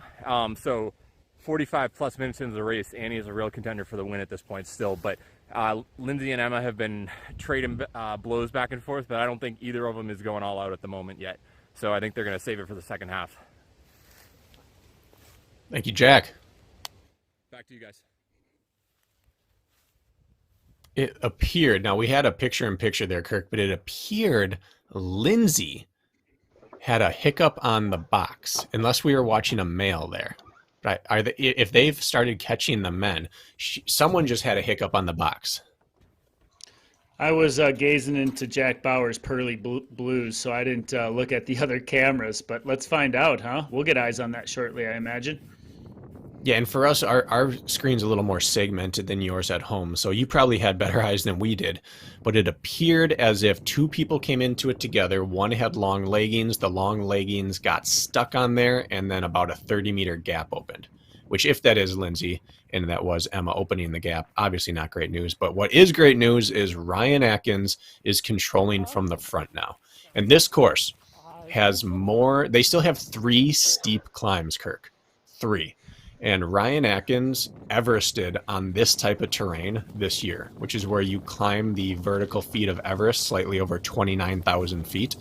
And he set at the time, the record for doing it. I don't know, what was it, like 10 or 11 hours, Kirk? He's not going to lose his ability to power hike with pace. And we're starting to see Tyler Veerman yo-yo to the front, off the back, to the front, off the back, which usually isn't a great sign. Yeah, there's still 3,000 feet of climbing left in this race. So there's a lot of shaking up that can happen. And the beauty of this sport is these momentum shifts, just like we saw the playback between like Atkins and Veerman and everybody shifting around in there. Looks like Logan's having himself a good time. He's a Midwest boy. And we see Brent Trail with great technique going up the box there. I would like to get, if we ever get a chance to get a time gap from the front 3 back to, I believe, 4th is Ryan Kempson. If we end up getting a chance to do that, that'd be great, because I'm curious how close the hunt is. Any speculation there, Bracken? It looked like Kempson was maybe an eyesight of the fellas up front. Yeah, it looks like 30 seconds. He just started that descent down that we saw the other gentleman do. I would say 25 to 30 seconds. I think our cameraman, Dustin, just signaled 30. He's really not out of this race by any means. He's doing what Lars did. Lars was steady Eddie from the front and just gapped, crept right back in, and now he's sharing the lead. And Kempson, just by default, not falling off things, moved up to 4th, and he's the only one bridging the gap now. He's now closer to them than anyone else is to him. Yep, and we were watching. There's one of my athletes, Cody Futon. Get it, brother. I coach that gentleman right there, stud Canadian athlete. We see Casey Monroe here. She has been my leader for just off the podium. She was my pick to be 4th place in this race. I believe that's where she is sitting. She just lost her father recently this summer, and I know it was sort of an emotional turmoil for her, and it's good to see her back out racing, doing what she loves. And really, I mean, we knew there was going to be a pretty big gap. It's a few minutes back to her in 4th place right now, but she still kind of has her nose in the race, and I like seeing that. So good to see her racing well right now. Yeah, we saw a little snafu there with Hawk Call and some course markings. I hope that doesn't come back to bite them there. And these two women up front, back together again. Yeah, and I'll be curious again if we had such handy cameraman work letting us know Kempson was about 30 seconds back from the leaders. I'll be curious after Jack's interview how far back Annie Doobie is from the leaders, if she's within that 15 to 30 seconds striking distance as well. Emma Cook-Clark has stepped up her game. Every little thing where she cannot lose time anymore, she is not losing time. It was every obstacle Lindsay was putting seconds on her in the previous races. Not today. Emma's been doing something. Emma's been working in the dark over there, I think. She has been. And she's powerful. She showed this in the past on dry courses. The question was what happens on the trickier rigs and on wet courses. And this course isn't manifesting as wet as it could have been. And here we have our answer. I believe Annie Doobie has not yet hit Bender yet. So Annie Doobie is going to be roughly 30 to 45 seconds behind the leaders. So we're just getting a peg now as how this race is playing out time gap wise. Who's got potential to close gaps in striking distance. I would say on the women's side, we have this 3 breakaway big time and then a big gap to 4th place with Casey Monroe. And then as it looks, we have Ryan Atkins, Lars Arneson, and then Tyler Veerman in close pursuit, followed by Kempson within striking distance. That's how it looks like it's playing out at the moment in both fields. It does. And the women just passed Bender, which is just prior to the 8-kilometer mark, which is just a hair under 5 miles. So we are not yet halfway on the women's side, and we are approaching halfway on the men's. Women are already at 52 minutes, which means the men are closer to 57. We're looking at a 2-hour race for the men and probably 2:12, 2:15 for the women. Just ballpark here at this point, but we are not halfway done. Yeah, Jack Bauer, after running the course, predicted somewhere around the 2:15 for the men and maybe 2:30 for the women. But that was given the course was real slick, slippery, impacting things. Now, not that I hope to see people get hurt or fall, because I don't, but I did expect to see more falls or slippage at this point. So maybe parts of the course are more tacky than we had thought, mostly because after the snow previously this week, it was a real dry bluebird nice day yesterday, and it had a chance to dry things out a little bit. So maybe, just maybe, now that the sun's back on the course, yesterday had a chance to dry the terrain, maybe footing's a little better than we thought. So far, it appears to have been. But the more that fatigue sets in, the better chance we see of someone going down or losing focus for just a minute. But Lars is hanging right on Ryan, and we've seen this play out. We saw this in Big Bear. Where else did we see this other than Big Bear, Kirk? Those two together, or was it Big Bear twice? It was definitely Big Bear twice. No, we saw this somewhere else. I just can't recall where, but you are correct. Big Bear both years, he was right there. And so Lars has proven that he's a monster. He, I believe, either still holds or just lost the record for rim to rim. I guess Walmsley must have taken that. But he is a monster climber and descender and can do it all day. But he has yet to get the better of Atkins in this exact situation, and he's been in this exact situation. As we see, Veerman now is probably 60, 80 meters off the back of this group. But if you're, let's say, 0 for 3, you're on someone's shoulder, or you've been slightly ahead like we saw in Big Bear one year when it was a super distance, you've been right with this gentleman, you've battled him 3 times, and at the end of each race, the man has taken you out. What do you do in that situation if you're Lars? Well, one, I want to pat Lars on the back. First, because we have this altitude, non-altitude conversation, and Lars lives in Anchorage, Alaska, which is as sea level as it gets. He lives like 60 feet above sea level, yet he goes to these mountain altitude races and contends for the win. That makes it more impressive than you would think. So now that we're at like a level playing field and we're basically at sea level again, I like his odds. So his play is to stay up with Atkins. Looks like we got Jack interrupting me kindly. Kidding, Jack. Go for it, man. Yeah. So I'm looking at the bottom of the hill right now. I would say within about a minute, Lindsay and Emma are side by side walking, and Annie is slowly doing that Rhea style quick shuffle up the hill. She's not power hiking yet, but maybe a 20-second gap behind them. Annie's still in contention. Lindsay maybe a foot ahead of, or a stride ahead of Emma, but they're coming really quick, so we'll get some eyes on them. Back to you guys. Thank you, Jack. Now, Ryan just hit that downhill barbed wire crawl with intensity, Kirk. That was an intentional blow that he just threw to the body against Lars right there, knowing I've done way more barbed wire crawls than you, and I'm going to initiate a little gap here. I like the aggression there. Where are we at? Barbed wire crawl. How far into this thing are we as we dissect the map here? Let's take a look We here. are- Barbed wire crawl is obstacle number 14, and that means they have made it to the top of that climb. They're about to start descending again all the way back down to the village, which leaves them with 2 climbs remaining. They are about That is halfway 10K. through this course. Yep. 10K, 10K. halfway through. Yep. I guess I finished my point with Lars there. Point being, you'd asked the question about what's his best tactic. Lars's best tactic is to do exactly what he's doing and then not mess up and trust that his stay power at sea level is going to be good the back half of this course, where he's going to be able to push.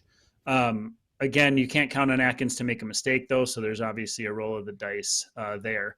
Something I want to get ahead of ourselves on here as we watch the ladies power hike up this grade. This has to be about 30% grade, by the way. Max slope on this course was labeled as like 46% Bracken. That's hands and knees type grade. So they're somewhere in the middle there, maybe about 30% power hike grade. But we got to talk about the back half of this course where they shoved all the carries. We have 3 carries on the back half of this course, 2 sandbags and a bucket. And now sometimes these carries seem non-significant. They don't shake things up very much. And sometimes these carries can blow the race wide open. Who does this favor as we look at the back half? Because that's where non-obstacle failures, that's going to be out of the equation on these carries. These are mandatory complete with the sandbags and bucket. What do you think, man? Like, does it favor anybody, or is everybody so good at this point that we're splitting hairs? Well, they're all so good, but it favors these 3 people on screen. Emma's a powerhouse.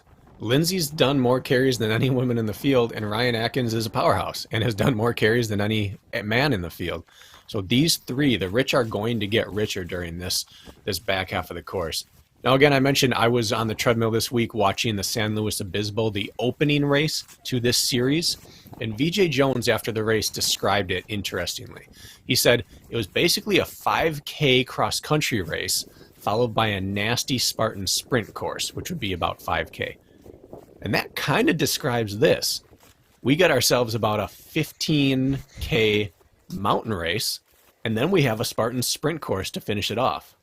Very interesting. 3 carries, flat running. Most of the climbing is done by mile 10, 11.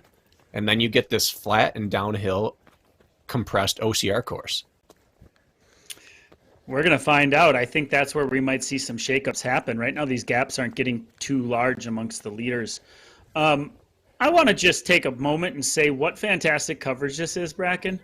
This is the best footage viewing. The OCR report is nailing it right now. And I want to tip my hat to you guys, Spartan. We got service, we got rabbits, we got eyes on everybody, and it is clear. Why don't we all take a moment and acknowledge how nice this coverage is? It's fantastic. This is what we want. We have not missed a second of race yet. And this dirt road here, this should be Emma's wheelhouse, right? And the fact that Lindsay's running next to her says one of 2 things. It's either that Lindsay's on one today and Emma's still holding back, or she's not feeling great, or these 2 are still out for a training run together and haven't decided to start going at each other yet. Well, I'll tell you what. I should retire if this is how good my running looks in retirement, because Lindsay supposedly is in retirement, but that didn't shake out. Apparently they were planning on opening a coffee shop and putting some time into a business which didn't move along as quickly as she had thought. And so she ended up racing more this year. So I guess she thought she'd be retired, rightfully so, but that didn't happen. So she's actually, Lindsay Webster's in the best run fitness we've ever seen out of her, which says a lot. Her experience in the sky running and the mountain running scene has been very impressive, showing that her running has improved. And as we see Annie Doobie here, let's go to a quick hit with her pre-race interview.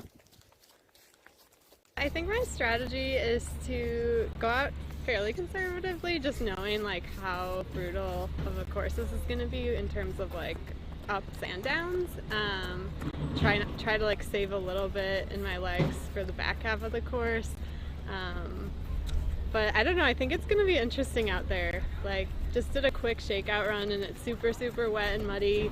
I think it's going to be a slop fest for sure. So, yeah, I think I'm excited. Annie is always also that bubbly. These top three women, you just couldn't ask for nicer people to be up there against. And it always shocks me when they get to that stage of the course where they try to start ripping each other's throats out, because they never manifest any of that personality beforehand, and then they become a killer on race day. And this gets pretty technical here. This right here would have been interesting to watch some of the guys go down as well. But Kirk, during that interview, oh my goodness, this is steep. Wow. During that interview, we saw something interesting on the men's side. Sean Stevens-Whale was following probably 20 to 30 seconds behind Kempson going down the hill, which would probably put him in fifth. In sixth place was Rylan. And Rylan blasted past the camera faster than anyone else we saw crest that hill. So I guess he's answering that question of what's this kid made out of after he's been bumped back a few spots due to burpees. I love it. I mean, if we're speculating, then that means he has made up time on the leaders, and that is not an easy thing to do with the caliber of runners these two gentlemen are, on top of the fact that's coming after burpees. So now we are down in the festival area, aren't we? And it looks like we're going to be rolling into Tyro Traverse here. Be very curious to see if we go the feet over feet or if we slide the leg across the rope. We have some tight ropes today for a change, which is nice. A lot of times these can be real slack and your back can almost drag the ground. Oh, not a problem at all for these gentlemen. Is this the approach you use, Bracken? The foot over 100% foot, of the time, hand over hand approach? Yeah. I like to drag my leg on there, which leads to real nasty rope burn. Yeah, I don't want any part of that. Unless I was in a 24-hour race, under hand over hand, real quick through there. Lars didn't lose really much, maybe a tenth, to Atkins on that obstacle. That's awesome. I mean, how many times has he seen a Tyrrell Traverse? Probably twice. That's pretty impressive. Yeah. We're an hour 7 in, folks. We got a battle here. It looks like these two gentlemen, Lars Arneson and Ryan Atkins, are separating themselves from Tyler Veerman. You can see that look back now. Lars wants to know, like, do we need to push together? Do we not? And here's an assertive move right here. And there it goes. Just to go the ebb and flow of this, Ryan Atkins says, not today, boy. Yeah, and Ryan, again, is switching to running more frequently than we see out of him generally. His complaint recently for his races is he feels like he's stuck at 90%. In the second half of the race feels better, or day 2 of racing feels better. Today, he either forced the rust off or he woke up feeling better today than he has in past races. But he's had his full capacity, it appears, from the jump. Being stuck at 90% is also a byproduct of racing at altitude when you leave at sea level, though. And yeah. So he's historically raced really well going up to altitude. In fact, so impressively, I don't know how he does it. But how he described feeling in those races is how I feel. I'm a human. He's maybe not as human as I am, but that's how I feel every time I go to altitude. So maybe it's a case, again, I don't mean to keep referring to our interview with him on the Running Public, but he said, it's a gamble when you go to elevation. Sometimes it seems to affect me bad, and sometimes it doesn't, and he just doesn't know what he's getting. Whereas today, he can predict how his body's going to feel at sea level in his backyard. He knows exactly, so there's no miscalculation here. And so I think Ryan Atkins is controlling this race from the front right now. Oh, yeah. Yeah, he spent more time on this mountain than anyone else here and on this type of terrain. And his backyard basically sits at the top of a climb like this, but longer. But I want to go back to Rylan here for a second, Kirk. Tyler's obviously still staying in it. He's working hard, but he's starting to bleed a little bit. Kempson and Sean are now within 30 seconds to a minute of Rylan. Rylan could run his way back into fourth place, and third place isn't out of the equation. Well, I would really like to get eyes on that, and I'm sure we will coming up here. I will say that gap between Veerman, Lars, and Atkins might only be 15 seconds, which means there's a lot that could still shake out, I think, in that part of the race. And they're in that game, aren't they, Bracken? That power hike, run, surge, fall back, let somebody else put a move on you only to put the move back on. It's just so interesting. That jostling is one of the best parts about mountain racing, is like going in and out of power hiking. And sometimes people like think power hiking is a break. Like these athletes are taking a break when they power hike. I notice that when I power hike, I've done a little experimenting with my heart rate. My heart rate actually goes up when I go into a power hike. So I'm often better off running. So don't let it fool you that these athletes are taking a break when they're power hiking. It is no easier than running. Kempson we saw solidly in fourth. We're going to see a shot soon on how far back Sean Stevens will. And then, in theory, Rylan Shadig in fifth place behind them. Ryan, though, this looks like a man who's in his realm.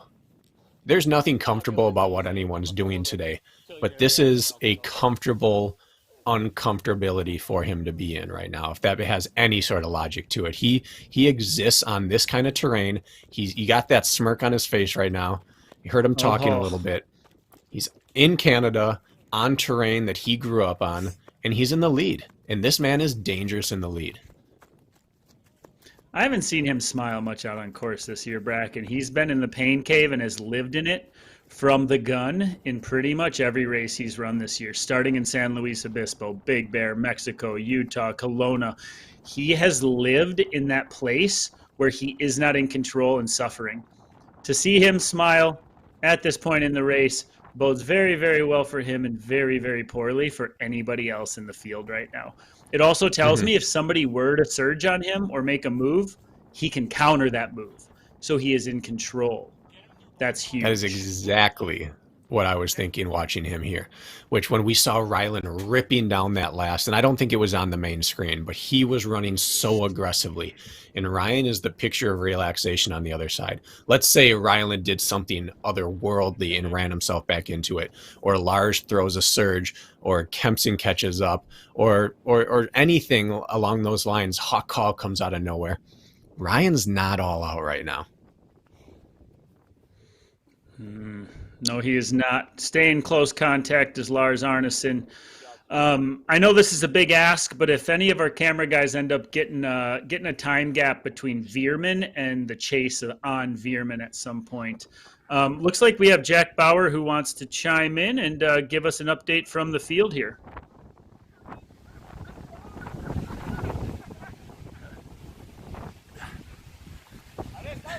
Yeah, so they're Emma and Lindsay are going into barbed wire.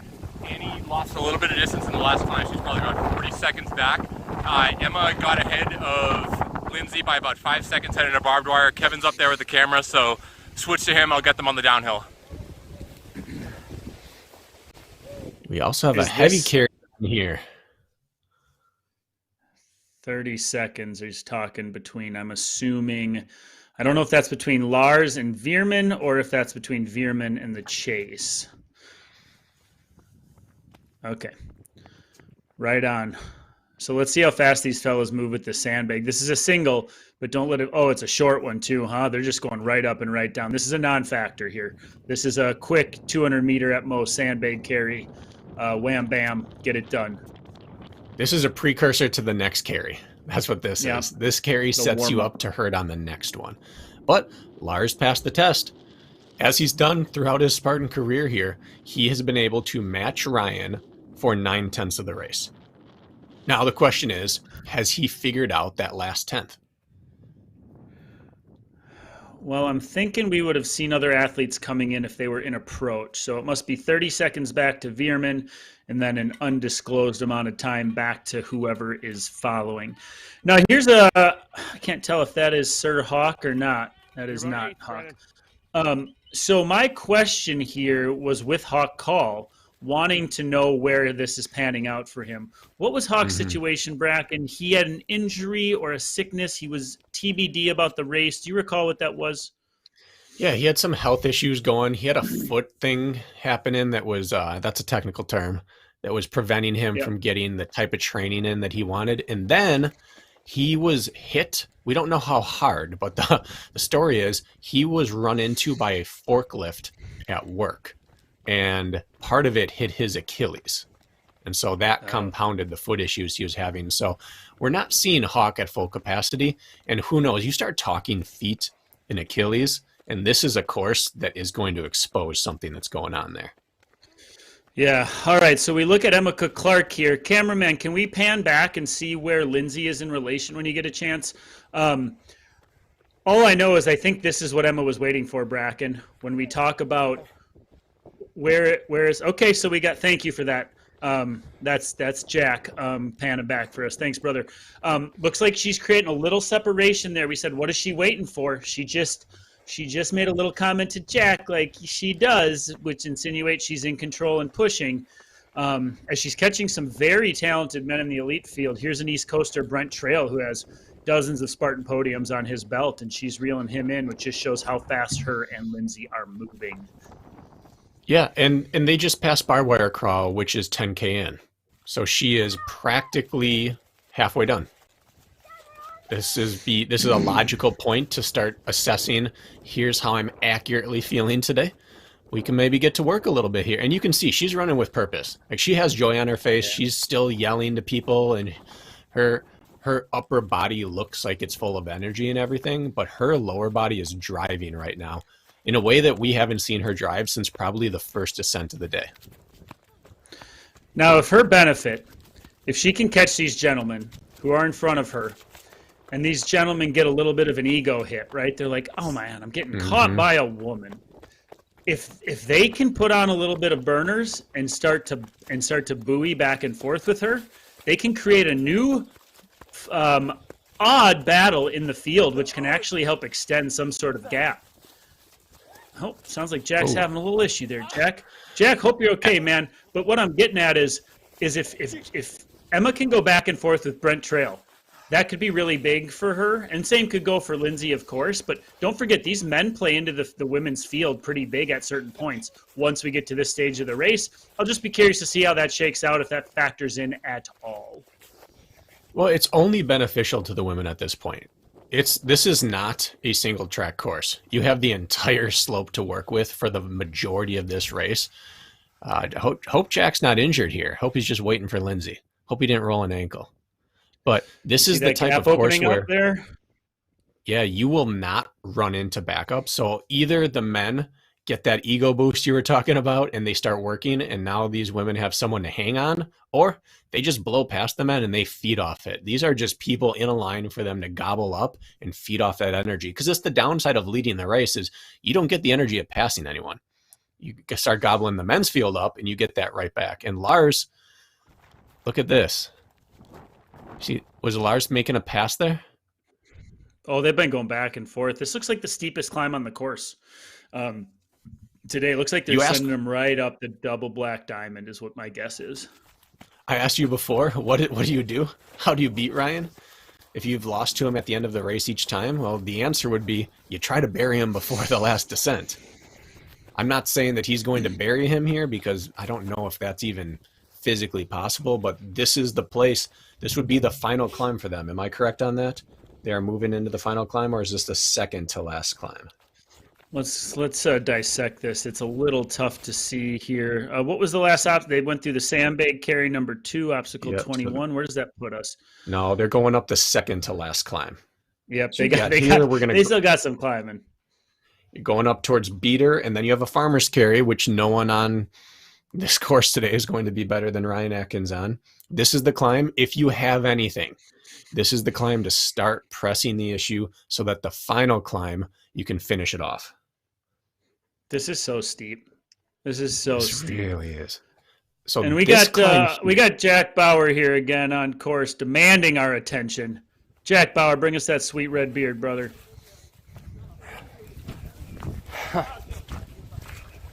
Yeah. Okay. All right, thanks, Kirk. You have one as well. That downhill section, you might have seen me flipping and sliding. Emma descended better than Lindsay on that. Super muddy, probably 40% grade and stuff, and I just saw her around the corner. We'll see her in about 30 seconds. Emma probably put about 10 seconds on her on the downhill, so she'll have a bigger lead coming up the next climb. That's wild. When's the last time we saw that, Kirk? The last time we saw somebody out descend Lindsay, never. Yeah, especially on this terrain. No. We asked her husband Ryan on the interview this week, on this conversation we had, does it get old? There's always someone new chomping at your heels, pushing you. He said, no, not really. But Lindsay is constantly the best, and also constantly in battles where she gets passed 12 or 15 times by either Nicole or Emma throughout these races and generally comes out on top. How many times can you have someone start to gap you before you just get frustrated with it? She's so good at this situation, but it is a very, very mentally taxing style of race when you can't settle into one position and just work. Yeah, and we got two Canadians there, Austin Azar and Samuel Hebert, representing on home turf. Emma looks good. This is scary. Now, we're finding ourselves in the same situation we found ourselves in some of the last races. Emma creates a gap. Emma gets to the last third of the race. Emma fails something. Lindsay takes advantage of that. Lindsay wins. Now, this is playing out a lot. Oh, did Lindsay just make up that? Come on, Jack, with the bad info. Just kidding, Jack. That was good info. But Lindsay put on some boosters there. Holy smokes. That was a wake-up. Yeah, second half of the course. Second half of the course, she is realizing this is not the time to allow anything to build. The racing may be here, Kirk. We may be looking at the start of it's getting real. Now, what am I even doing commentating? What the heck do I know? We got a picture-in-picture there of Ryland Shadig not far behind Kempson. And they cut to Kempson here not long after Veerman went by. So my guess is we got a pretty tight situation here. I'm guessing maybe a minute between Lars and Atkins back to Ryland. Cameraman, do you want to give us a guess as to how far back Ryland is from the lead? Just use your fingers, seconds-wise. I'd be curious what you say there. I think we got Dustin out here on course. So 130 it sounds like. 1 to 130? Look at that. Ryland's got Thank someone you for in that. sight That's very right helpful. here. Is that Ryland right on Kempson? I believe so, yep. If so, yeah, that's wild. This is Kempson's terrain. This is what he trains on. These are the mountain. When you see him posting his videos of testing out his extreme twos and running his downhill reps, this is what it looks like. And he is no slouch on this terrain. He has been on the podium at championship races, and he is having a burpee lead being gobbled right up. And this momentum shift on the women's side as we turn our attention back to them. First of all, they're power hiking through this annoying grass. This stuff is just Here this is annoying. again. Look at Ryland. Yeah, they're climbing. My goodness. He likes to go to those hands. He does. Now, you have this situation where Emma put a gap on Lindsay, and she's feeling like, oh, my God, here's my chance. I might be breaking Lindsay. I need to push. And I assure you she is. And then Lindsay comes right back and says, nah, not today. And now Lindsay's got, 5 seconds on her? It's an interesting position to be in as Emma. I don't know if we're going to see those smiles as much anymore. I think things just got real. They got very real. As you see Lindsay look back. They're chatting again. Oh, she's right here. Like you're pleasantly surprised, Lindsay. Don't pretend. You don't want to see Emma Cook-Clark hunting you. Just chatting back and so forth. Nice and sick, isn't it, Bracken? I wouldn't even be that nice to you on course, and you're my bestest mensch, Bracken. You imagine? I'm not going to have oxygen available in the second half of a nasty mountain race to even pretend to have a conversation with you, Kirk. I would maybe gasp out single-syllable words if we were right next to each other and then try not to dry heave. Just a delightful, oh, there you are. That is so adorable, you two. I'll be curious as to the love fest when they finish. I don't think, but I have to imagine the mind game of the endurance athlete looking at Lindsay or having Lindsay look back at you with this high pitched, gleeful, very full of air voice saying, "Oh, there you are." Man, would that mess with my psyche if I was Emma? Because Emma would be winning if she wasn't hurting, right? Emma would be right there if she wasn't now in pain. And that might be a little mind game. Maybe Lindsay's being a little bit crafty there with that. I don't know. What do you think? It's got to be. Now this, not the climb we're watching Kempson do here, but the climb that the women are on right now, I believe that is the slope that we raced back probably 2017 and 18 back at a OCR championship there. It's one of the first climbs they took during the 15K, and it gets gradually steeper as you go. It winds a little bit, but this is a climb Lindsay has physically run before. So not only is she a great second half racer, but she's trotting where she's trotted before.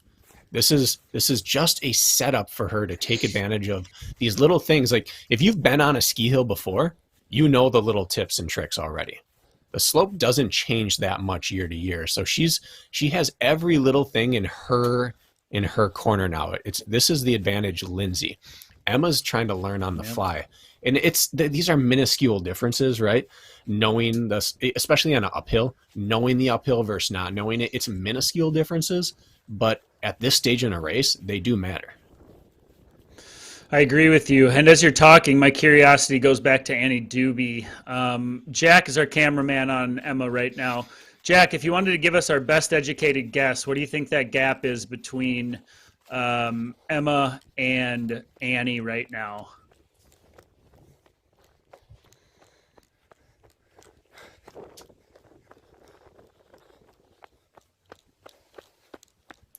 Wow. About 50 seconds. Okay. This system's working out. That's within striking distance still of a failure, of anything going wrong. And the same goes then for, as we look at Kempson here, we have Ryland Shadig, I assume pretty close. Veerman might be 30 seconds back. It looks like he's holding his gap there. Oh, looks like Ryland passed Kempson. Ryland is now in front of Kempson, which means Ryland is moving the right direction. Is there real estate left? A move to be made where we can see this charge still happen, or are we get to a point where we may be running out of real estate? Talking a minute and a half gap right now. What do you think, Bracken? Well, we're coming up to 14K. This right here, what are we looking at? Beater here. So Beater is right after 14K. So, what an obstacle by Kempson. Look at the time he took back right there. Wow. So we're about, 6.5, 7K from the finish.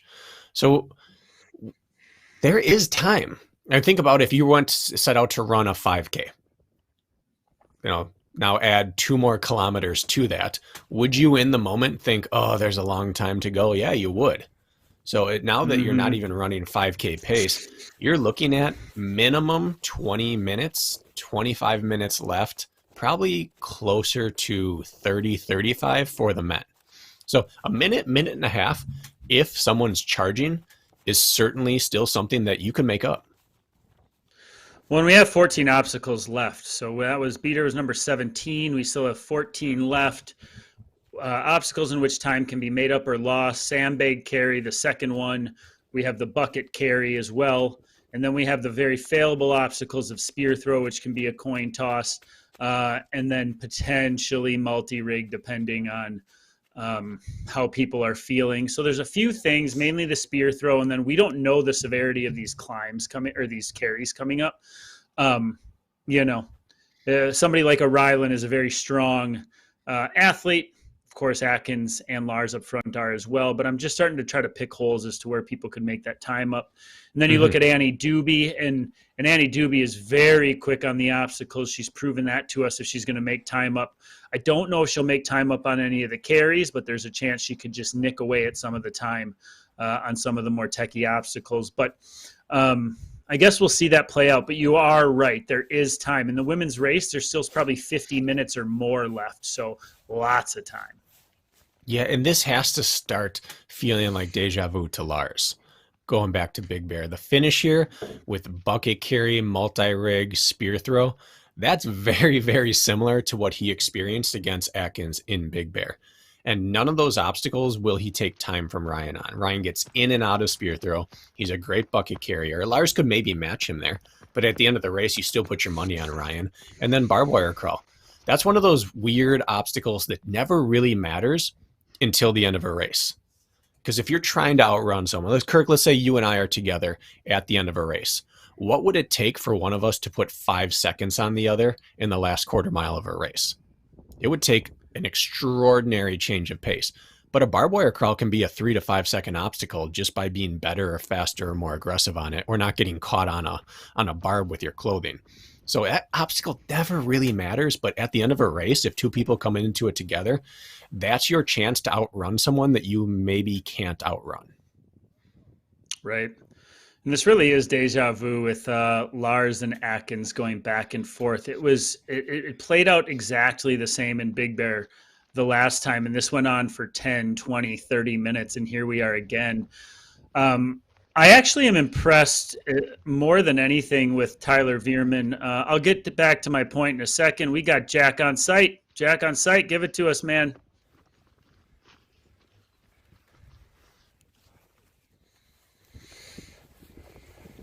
Hey, you didn't see it. I just cut away before that. Emma fell right before heading into the sandbag carry.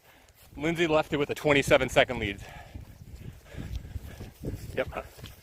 If we can interact with you quick, Jack, what happened? What happened? Could you describe the fall a little more? Yeah.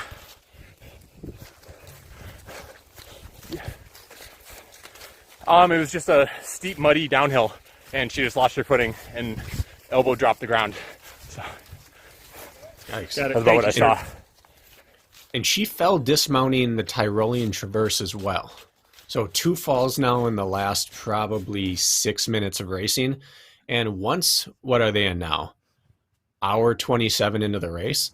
Those are the kind of things that just take it out of your legs. Even that minor fall on Tyrolean, having to have that quick little jar. Oh, Hawk does not look like he's feeling good. He's hobbling here. We've never seen Hawk hobble. Tentative. No. Yeah, it's tough to be. I think Hawk, like I mentioned, is in the mindset in which he is the best out there. And so it's really tough on the psyche to be at this point in the race, not where you believe you should be. To stay with it is a battle in itself, to keep digging, sinking your teeth, rubbing salt in the wound, which is what he's probably doing in some capacity. I was talking about Tyler Veerman before we cut to Jack, and I wanted to say that I am impressed with Tyler Veerman. I've continually been impressed with him this season. I've raced shoulder to shoulder with him a few times this year, but having Lars and Atkins in front of you going back and forth, they're playing this game of cat and mouse.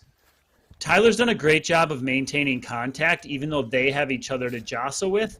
It just goes to show that maybe Tyler is in some sort of control right now, and maybe there is a late move that could be happening because he's handling their jockeying, and he's all alone. That does speak volumes to where he is at and how he's feeling. And so I do think there's potential for Veerman to still make himself known at the front of this race, considering how it's playing out and how he's still handling himself in third position.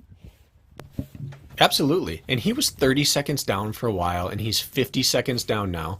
But 50 seconds is gone. And I think we said maybe it's 30. It was 50 to Annie. It might still be 30 to Veerman.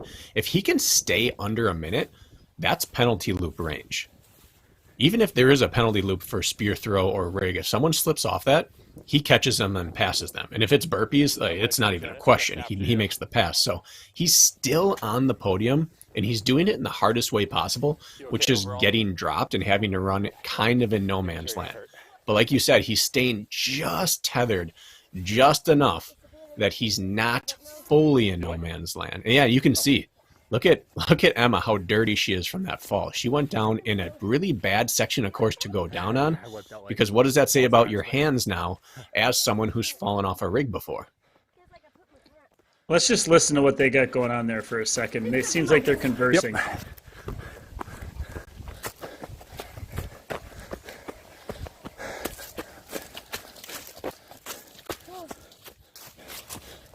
And you just like, was it the downhill that slipped?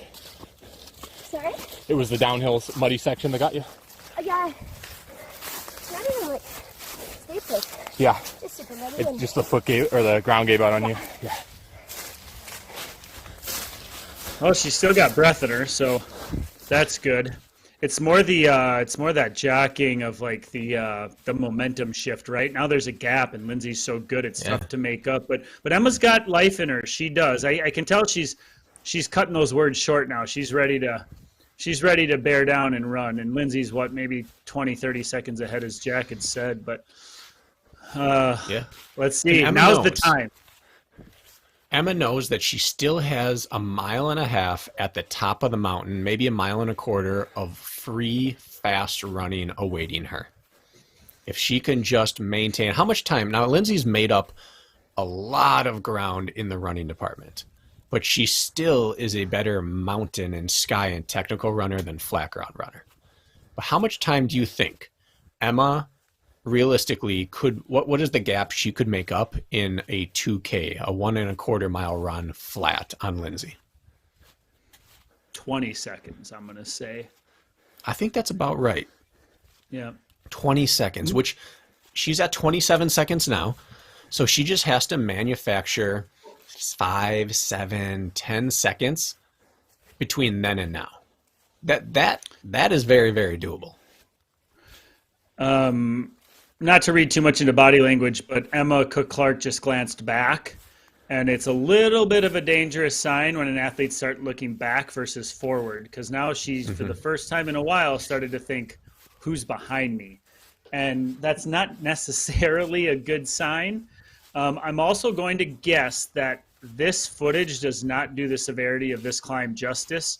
I would bet, well, now it sort of is. I bet you it's a 30% grade. It doesn't look like anybody's moving terribly fast. Well, there you go, hands and knees. You're not going hands and knees on 20% or less. So this is steep.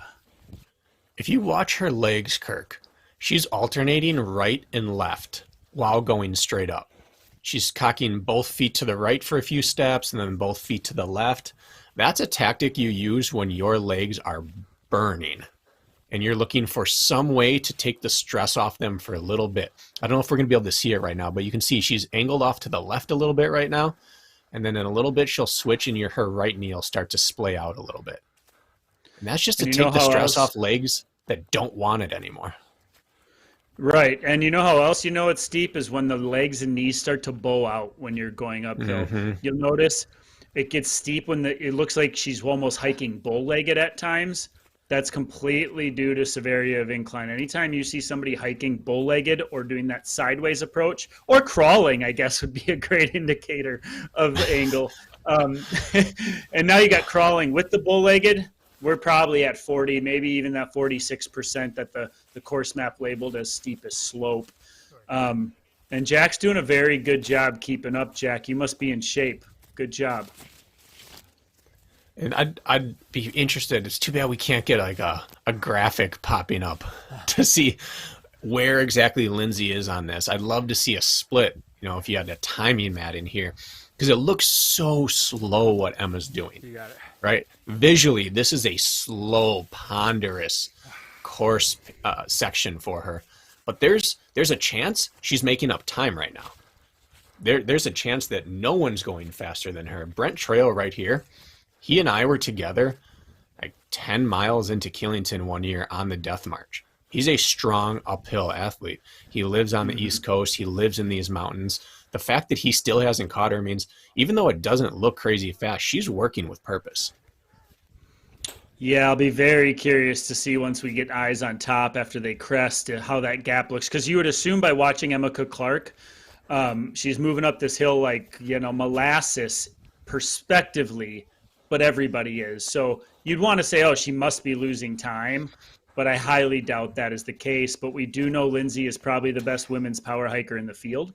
And those short, powerful steps can also be very advantageous once you get to the steep grade. So it's all speculation right now, but we'll find out here shortly, I'm sure. Yeah, and Emma has done this to us before. We start to see her show signs of fatigue on some stretches, which she's showing signs of fatigue. And then the moment it flattens out at all, she's back to aggressive running. She does have a almost nonsensical engine for the amount of volume of training she's allowed to get in with some of her injury concerns. And she has the type of engine that makes you think she's a huge high volume athlete, because no matter how fatigued and worn down by the course she appears, she gets back to hammering the run whenever possible. It kind of reminds me of Woods from back in the day, where he'd be looking like on an uphill, he's really suffering, and then you realize he's creating another minute gap every time the flats open up. She has that ability.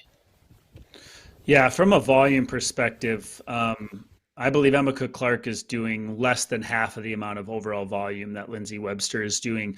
Doesn't mean it's mostly due to, I believe, staying healthy. All right, and we're going to cut to one last hit here of local Canadian athlete Jesse Bruce pre-race interview.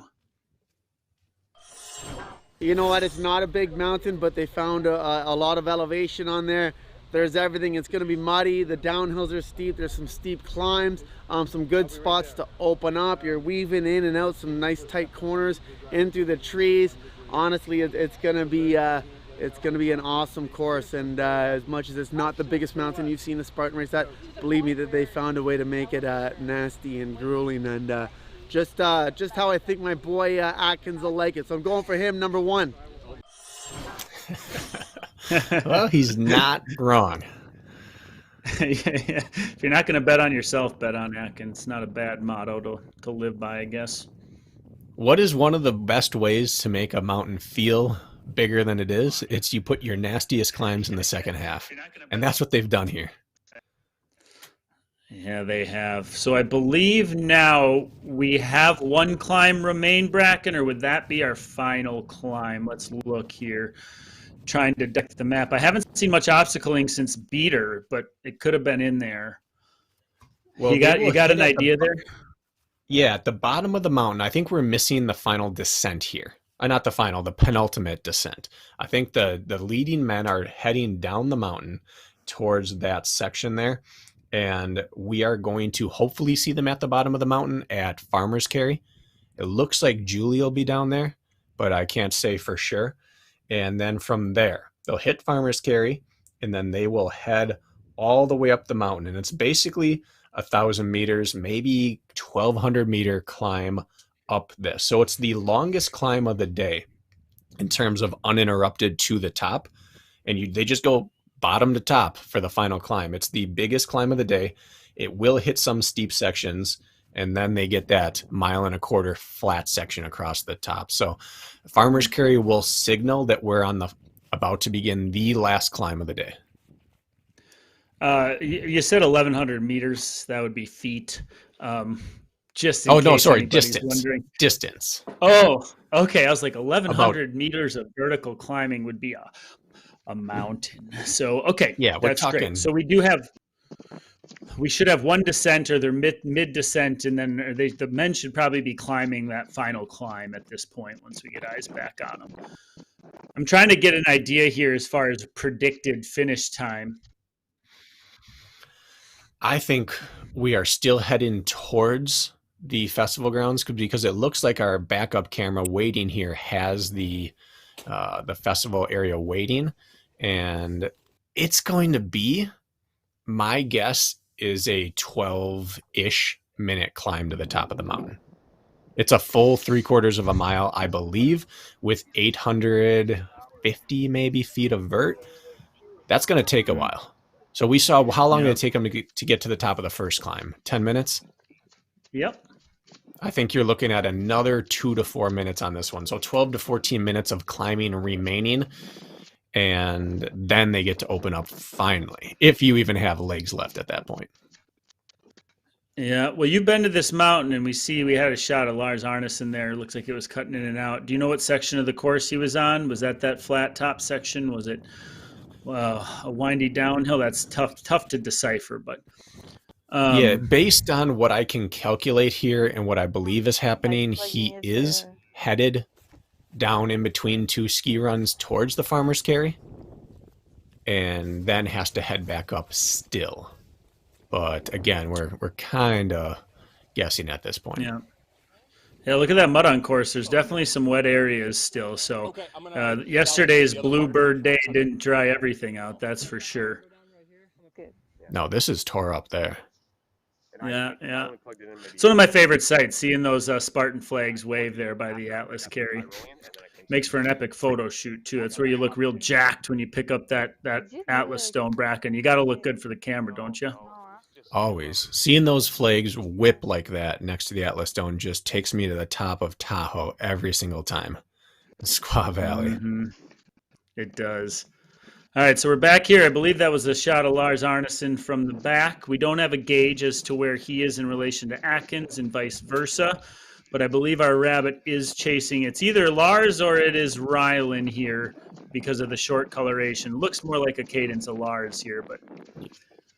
Yeah, that's got to be a Lars. It's still going down. Still going down, I think. It's a beautiful stretch. Ugh. It honestly reminds me a lot of the running I've been doing here lately. It's a lot like that. Makes me feel like I'd be at home, which is nice. And there's nothing better, in my opinion, than flying down a gradual, windy downhill. Makes you kind of feel like a kid. You get to recharge a little bit. It's the most version of playing while running that you can do, other than, of course, being on an obstacle itself. That gradual downhill is like play running, and that's where that's half the reason you climb to the top of the mountain is so you can do that on the way down. Where's everybody?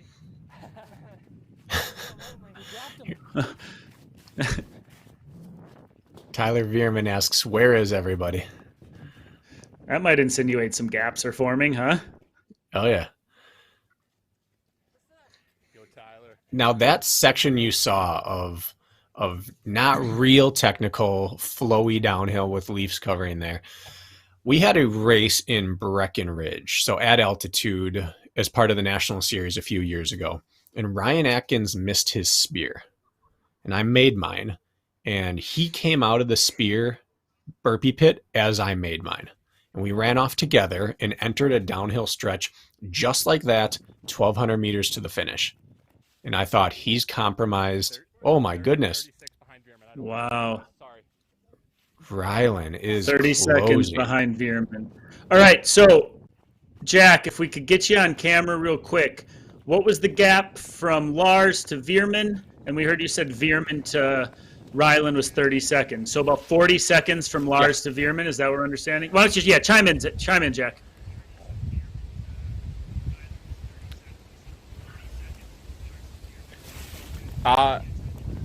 Yeah, I got a 34-second gap. I got there just after Lars. I didn't get a gap between him and Tyler, but Tyler's looking strong. He was looking around a little bit, and but I think he's still got a little bounce in his step. But 34 seconds over Rylan at the point.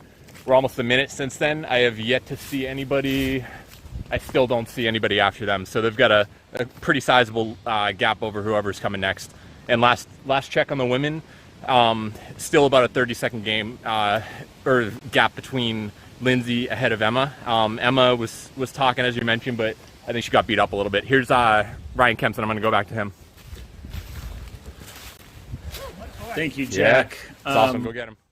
Only downhill. Wow, what an impressive push Rylan Shadig is making. He's moving the right direction.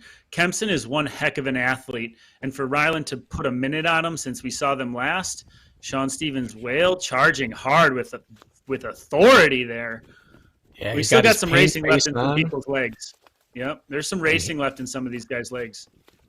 With his climbing, there's a real good chance we see him and Kempson together by the time they're halfway up the next climb.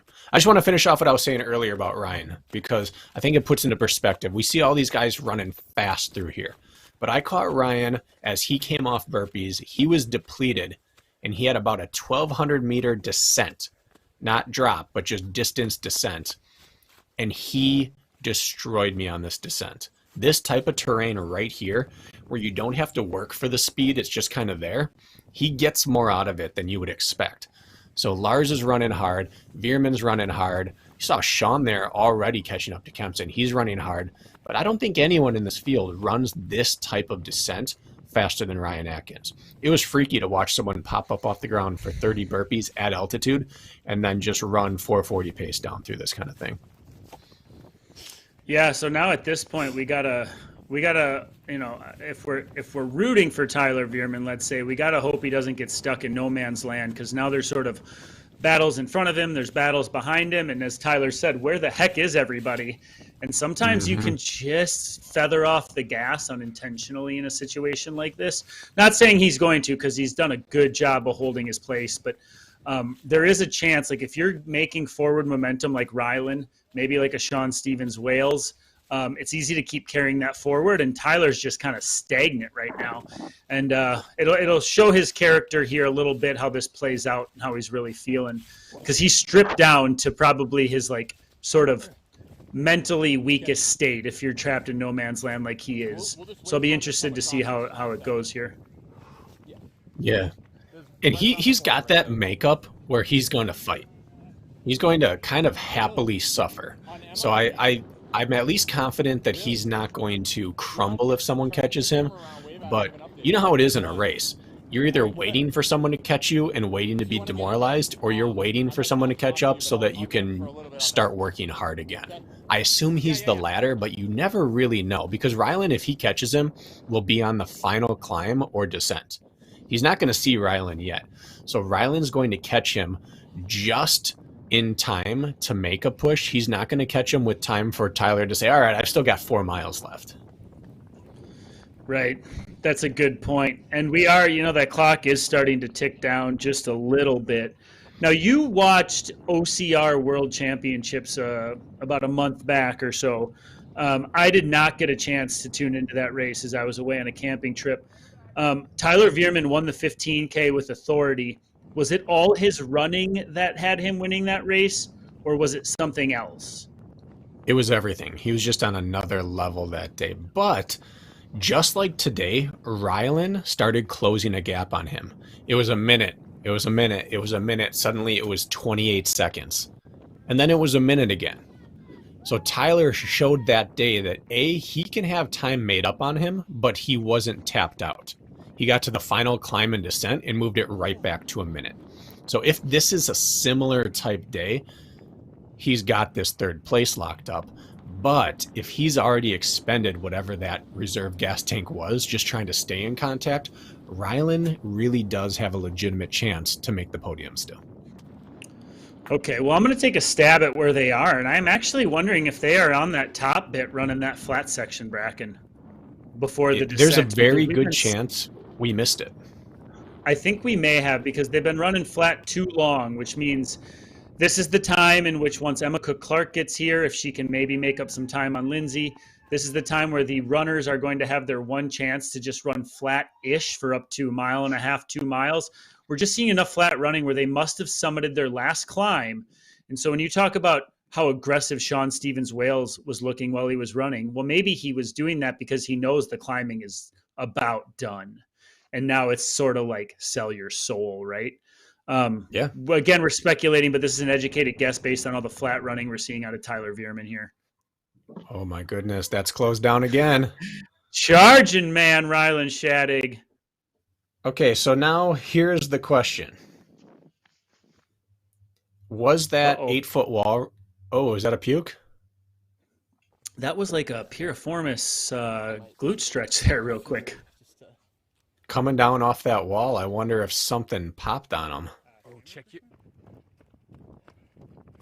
You don't want that. Not as a racer, obviously, but as a fan of the sport, you don't want to see that. You want these guys to be able to be uninhibited all the way through to the finish. Yeah, it looked like he went right into a glute stretch, but it was hard to tell, that sort of figure 4 crossover stretch, which either way, not a great sign. That might be cramping as well. You never know. Well, you never stop and stretch because you're feeling great. So not a good sign for him. We might be entering the switchback section. If that was the 8-foot wall we just saw, then that means that we are 18 and a half kilometers in, switchbacking here, potentially moving down towards the A-frame cargo. Yeah, and you got the thumbs up there, which signifies you were correct for once, Bracken. We all right, so things look good. It's actually running potentially a little quicker than we anticipated, being about an hour 53 in, knowing they have about a mile descent and then they got some flat down Oh, there. Let's see how he looks. He's not limping or anything. He looks like he was probably working out a cramp. That'd be my best guess. What about you? yeah, I don't. Yeah, maybe he when he had to zigzag back there looked really haggard, looked ragged, and then That's he what a got guy right wants to back to hear. descending. Yeah, I mean, he did. His arms were flailing, his legs kind of buckled a little, it looked like, but then he just gets right back to that powerful metronome descending he does. Well, He's and got that's the the dog in him. Well, and that's the price you pay when you make a charge after burpees. You take a risk, it is calculated. You ride that fine line of blowing up in order to make up Hmm. ground, and you either live or you die on that decision. And that is the fact, and that is the name of the game when you are in his position. When you are now 2 minutes behind and burpees. Oh yeah. Oh, man. So my guess here is he was all taped up. I believe he's taped up on his left side. Now he's working his right side out. His hips are locking up on him, is what's happening. Um, Obviously, the tape might have to do with some sort of soft tissue issue. Could very well be like an IT band situation, the way that tape is modified, which can run up into your hip. Again, we're guessing here, but that late charge in Ryland Shattuck just been slowed down a little bit, Bracken, I think. Yeah. And yet he is charging through those woods. That he's got that switch that gets turned off. You turn off the logical side of your brain, and he's only on animal instinct here. And you can't really teach that. So yeah, so here we are. That was the switchback section. Tyler just came off A-frame cargo, which puts him now on the final descent towards the festival grounds. Yeah, this is some With fun Ryland, running in here. this is the type of course you cramp on. When you bomb a descent on the West Coast, you beat up your quads. And you know you're going to get beat. And your soleus and calves can take it too. But on this type of descending, if you need to just keep it pegged and bomb it, there's bounding and there's galloping, and every step's a little off kilter. And that is what leads to major cramping issues or even potentially small injury and strain issues later in the race. Right. And when we get to the bottom of this descent and we get down into the festival area, it looks like we got about a mile or about 1.4K of flat-ish running at the bottom.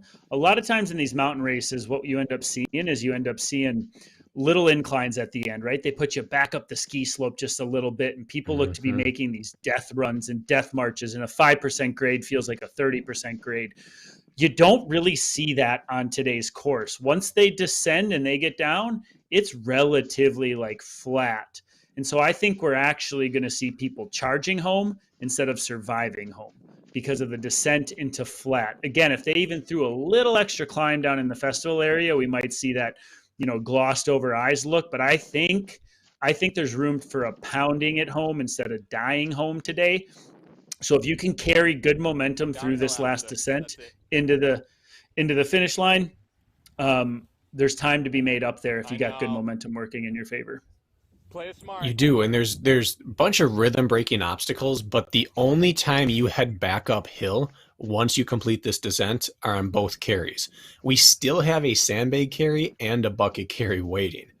So anyone who's having issues, if you have cramping issues, if you've got some glute or hip issues, those carries are going to exacerbate it. So if your legs are trashed from climbing, you do get to heavy carry uphill twice still.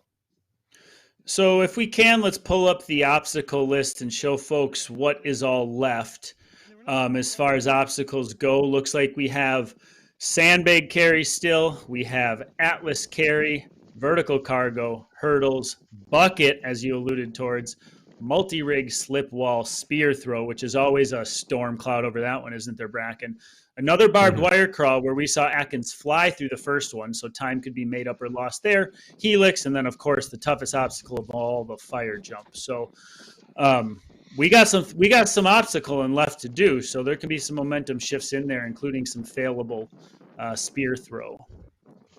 We got 3 and 4 coming through here. Everyone's done it. 4 and 5, maybe. So is that Sean Stevens Whale still working with Kempson there? Yeah. So that has to be 5 and 6.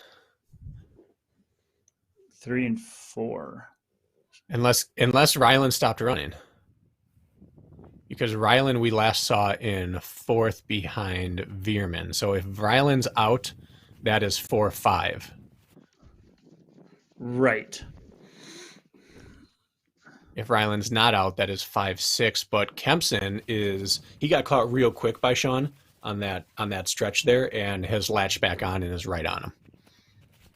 Yeah, looks Our good. rabbits are pouring it on now to get to the bottom of the hill and catch this final stretch. Not an easy descent here. They may be the hardest workers out there. Plus, they're holding the camera. It's hard to watch your footing. I'm surprised we haven't seen one, and not to jinx you, but more cameramen fall or more athletes fall. Give us a thumbs up, Raymond. Does that terrain feel slick or pretty tacky? Slick, thumbs down. Tacky, thumbs up. Tacky, thumbs up means things are feeling somewhat okay. All right. That's interesting to know because we were worried about those descents being like, skiing on your heels all the way down. So it just shows why things are so much faster today than we had thought. We got a race, folks. Lars stuck with him through that entire descent. Wow. And we have the shortest Atlas carry in the history of our racing. And here's where we're talking. It is flat. It is match burning. It is nothing left. We see Ryland off picture. Now he's in picture on the sandbag carry. So that's already done with, which means Lars also hung with Ryan on the sandbag carry. Now, Ryan, you're going to the wrong side there, brother. Come on. That's race brain right there. Yeah, we had some issues there. They were not quite directed out of the Atlas carry. You see they ran down and then halfway through they both spun around and came back. Luckily, they've both gone the same amount of wrong steps on both of those little missteps and no positions were lost. But this is where Lars has been. He's been here 2 or 3 times in this exact position to this exact same man in Ryan Atkins. He's never been out of the mix in a mountain race. All right, so tell me, Bracken, let's play the speculation game. How does Lars Arneson beat Ryan Atkins at this point from here on out? How does it happen? Let's say spear throw out of the equation. Let's not worry about the spear throw. How does it happen? All that is left, you're going to have to out-bucket carry him. You're going to have to outrun him and out-bucket carry him because unless your name's VJ Jones and the guy who's not here, Aaron Newell, you're not going to pass him with any time on slip wall, multi-rig, or barbed wire crawl, or helix. So it's going to come down to engine. You're going to have to outrun him, and I include the bucket carry on that. Okay. Yeah, Veerman's hanging in there about 30, 40 seconds back, so respectable. Still within that striking distance, has not let off the gas. And I agree with you. He's simply going to have to Lars is going to have to out-engine Atkins. And that almost seems like an oxymoron, doesn't it? Like, how do you out-Atkins or out-engine Atkins? And Ryland is still in the mix there. Did you see that? He just set down his Atlas Stone. Ryland might be a minute 15 back from the win. So even cramping or what? Oh, boy. Ryland, brother. Let's get it. Oh, we have seen him in the throes of agony twice now this series, where at the end of the race, he is on death's door and stops either to vomit or to stretch and then gets up and just pegs it again. He's either going 100 miles an hour or 0, but there is no in between, huh? Oh my goodness. It's painful to watch. You just put yourself in his shoes and the desperation you feel when that's the circumstance. And what I'm guessing he's feeling is he is so locked up. My guess is IT band, could be some part of his glute, piriformis, psoas, I don't know. But what's happening is it's so locked up that every stride is like it's not it's like running through a Charlie horse, and it's a pain he's not getting away from. Even as we're watching him run now, it's constantly there. It's probably all he can think about. And even taking a 5-second reprieve to stretch is very alleviating. You almost ask, like, what's the point, right? Why would he stop to stretch? but it's at the point where that thing is contracting full force and he can't get away from it. And so he's just looking for any relief, and it's just not working at this point. He's too fatigued. He's just buying himself another 100 meters at a time now. Yeah. With how good we saw Tyler Veerman a few weeks ago, can you imagine to be gaining time on him while having to stop to stretch every quarter mile? Nope. Kempson, we talk about having the dog in him. Kempson's got it too. Sean passed him with authority, and you can see he's trashed. He's barely lifting his head up off the ground. Yeah. Yeah, we have shockingly small gaps there, probably about 2 minutes between first and sixth, which is very impressive. Usually these gaps become bigger on these mountain courses. Just goes to show the depth of field. Also goes to show bucket carry isn't where Lars was able to outdo Atkins. So again, it comes down to engine. Who has been revving just a little hotter than the other person at this point? That's what we need to take a look at. I think both have massive engines. I think that's clean enough to say. So who has more desire, Bracken? Who has more receipts they've kept? Ryan didn't come in super hot with his stride, but neither did Lars. I'm wondering if they're not both saving or both trashed, because they're moving with purpose, and that's it right there, right? That's it right there. Right. That's why you can't beat Ryan Atkins at the end of the race, unless the only one we've seen do it ever was VJ Jones, and he's the only guy that can get through a rig with Ryan or faster. So, all right, we have, I believe, what is potentially standing between Ryan Atkins or Lars Arneson and a win today. Let's just let it unfold here.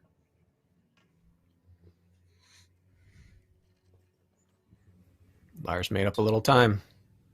Yep. Miss.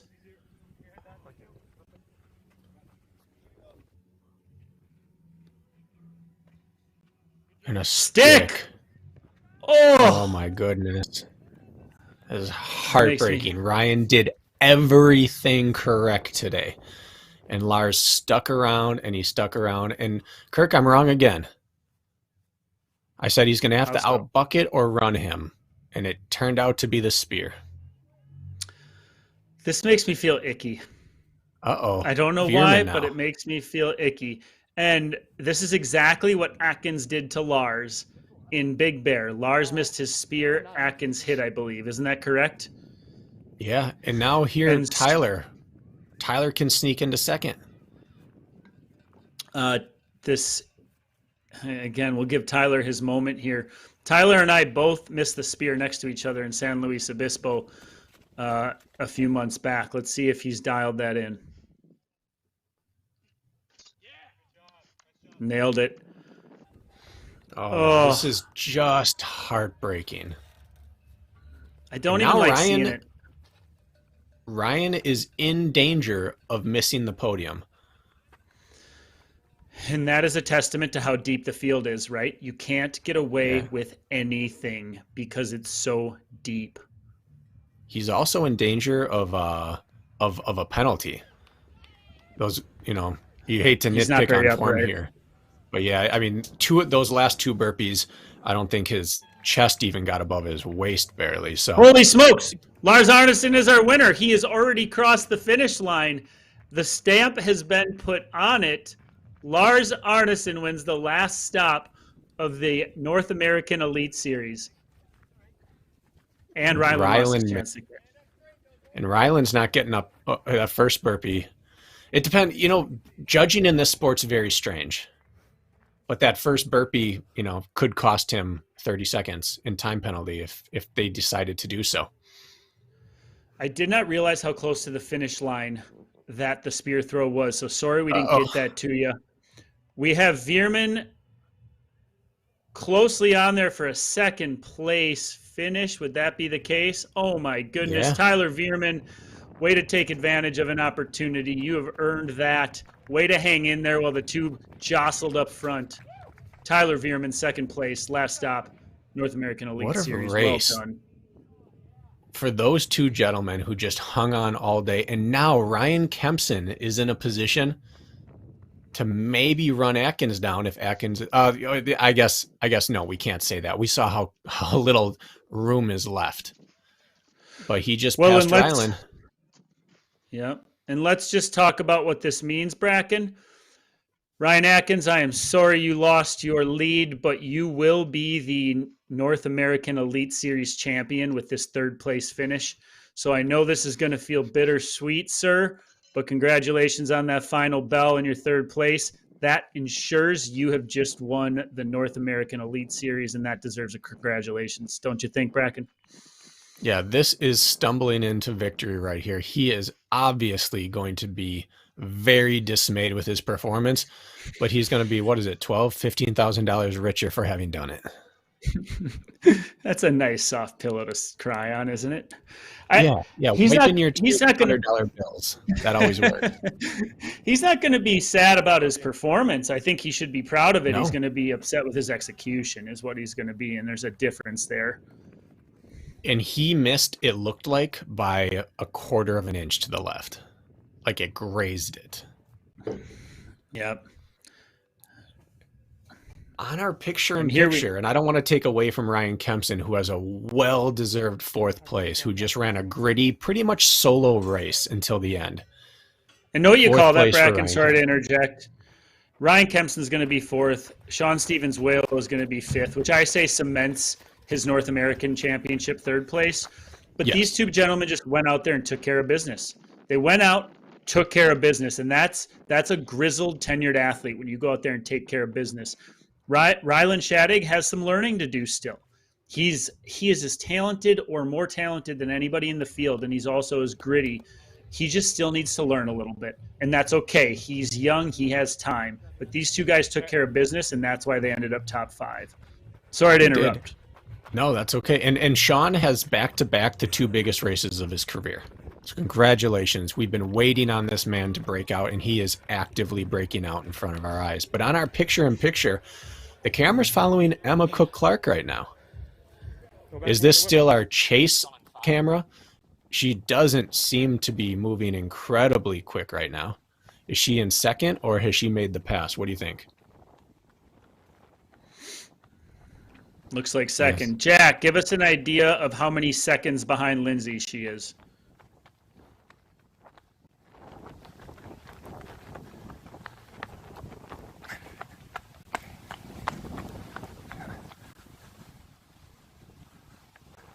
$30. 3:30 or 30? I think 30. 3:30 would insinuate something bad happened. Yeah. No. Either way, this is not the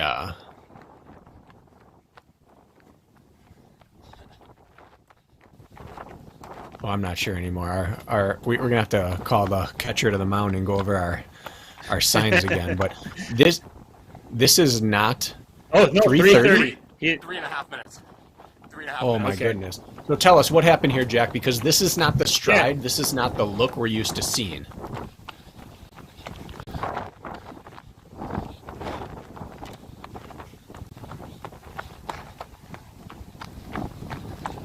Lindy just had a really good climb.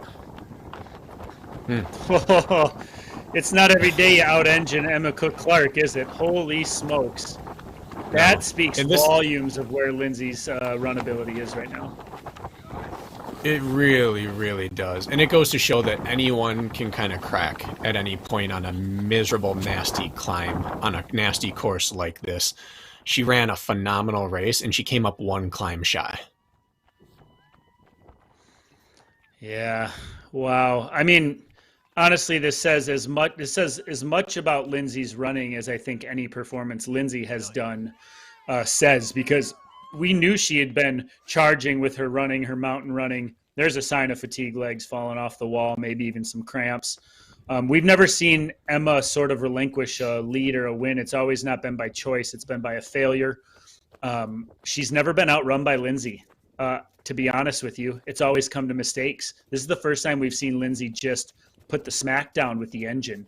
And that's a very, very authoritative thing to do to Emma Cook-Clark. Now my curiosity is, where's Annie Doobie? She wasn't that far off. Is Emma blown a gasket? You're fine. They were just asking what the gap Yeah, and Lindsay had a good climb, so. Jack, is Annie in second, or has Annie fallen off as well to be 3.5 plus down? I get it. All right.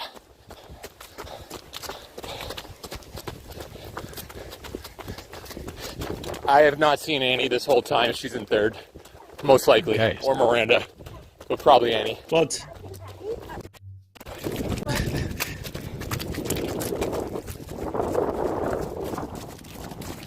we can hear the mud sloshing around under the feet. Emma still chatting, which I can't figure out what that says about how she's feeling. If Emma wants to make any race excuses, she can just say that Jack was chatting her up too much out on course and she lost focus. What do you think, Bracken? Yeah, I think so. And yet, look at this woman. This is someone who just lost 3 minutes on a climb, and she's got her forward lean back. She's starting to drive again. She gets back to running, and she's just really, really good at it. We see people in this sport who run well for this sport. Emma runs well, period. She is just a powerhouse of a runner. I love it. Yeah, she looks like she's just sort of succumbed to her second place finish, looking at the views. She's not off course. Desperate. Both of us missed it. Okay. I didn't know either. Some tape or something blew down. What? Oh, left. Oh, that doesn't look right. Oh, man. And here's that moment of panic that I have felt in a race before, and it is not a pleasant feeling.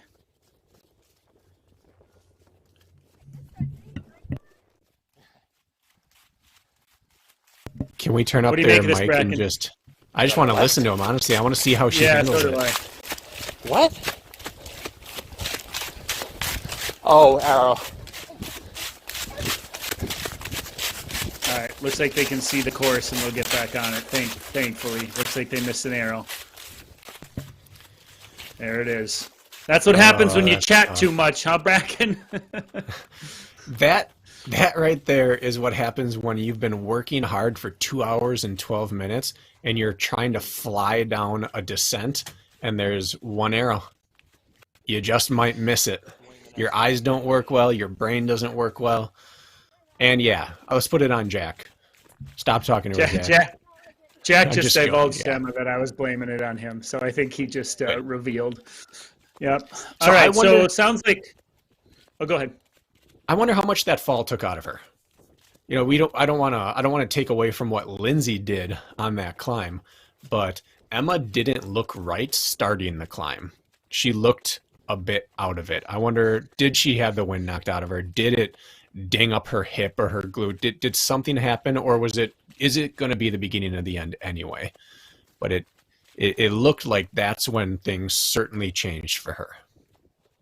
Yeah, mechanically she looks great, to be honest. She looks fatigued, but mechanically she looks great.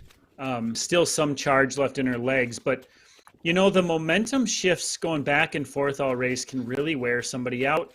And you can only take so many hits to that sort of system before, like, you know, the straw that breaks the camel's back, whether it was the fall, whether it was a surge by Lindsay that getting away. But once you are broken in a mountain race, you are broken. And as you see, you know, little hiccups like that take way more out of your legs than you think they should at this point in the race. Yeah. You know, that one slip maybe took a second or two, but it might add 10 seconds onto her running here because of just the fatigue systemically and muscularly. And so those things just add up, right? And then that final tracks you and you're unable to hold. And that's probably the case. I'm shocked I'm going to say this, but I think Emma got out fitness today. That's impressive on Lindsay's behalf. We asked the question going up that hill. It looks like she's not moving fast because you're going up 46% incline here. But could Lindsay possibly be moving faster through here? And I guess that answer was yes. And when you're moving at, 2 miles per hour, the difference between 2 miles per hour and 3.5 really adds up over the course of a climb like that. Or if someone can get up to 4 miles per hour for a little bit on a really grindy, nasty section. Or if Lindsay was finding the ability to jog 2 or 3 or 5 steps every 20 steps. I guess that is a way you could put 3 minutes on someone on a 1,200 meter climb without necessarily having to make it a running contest.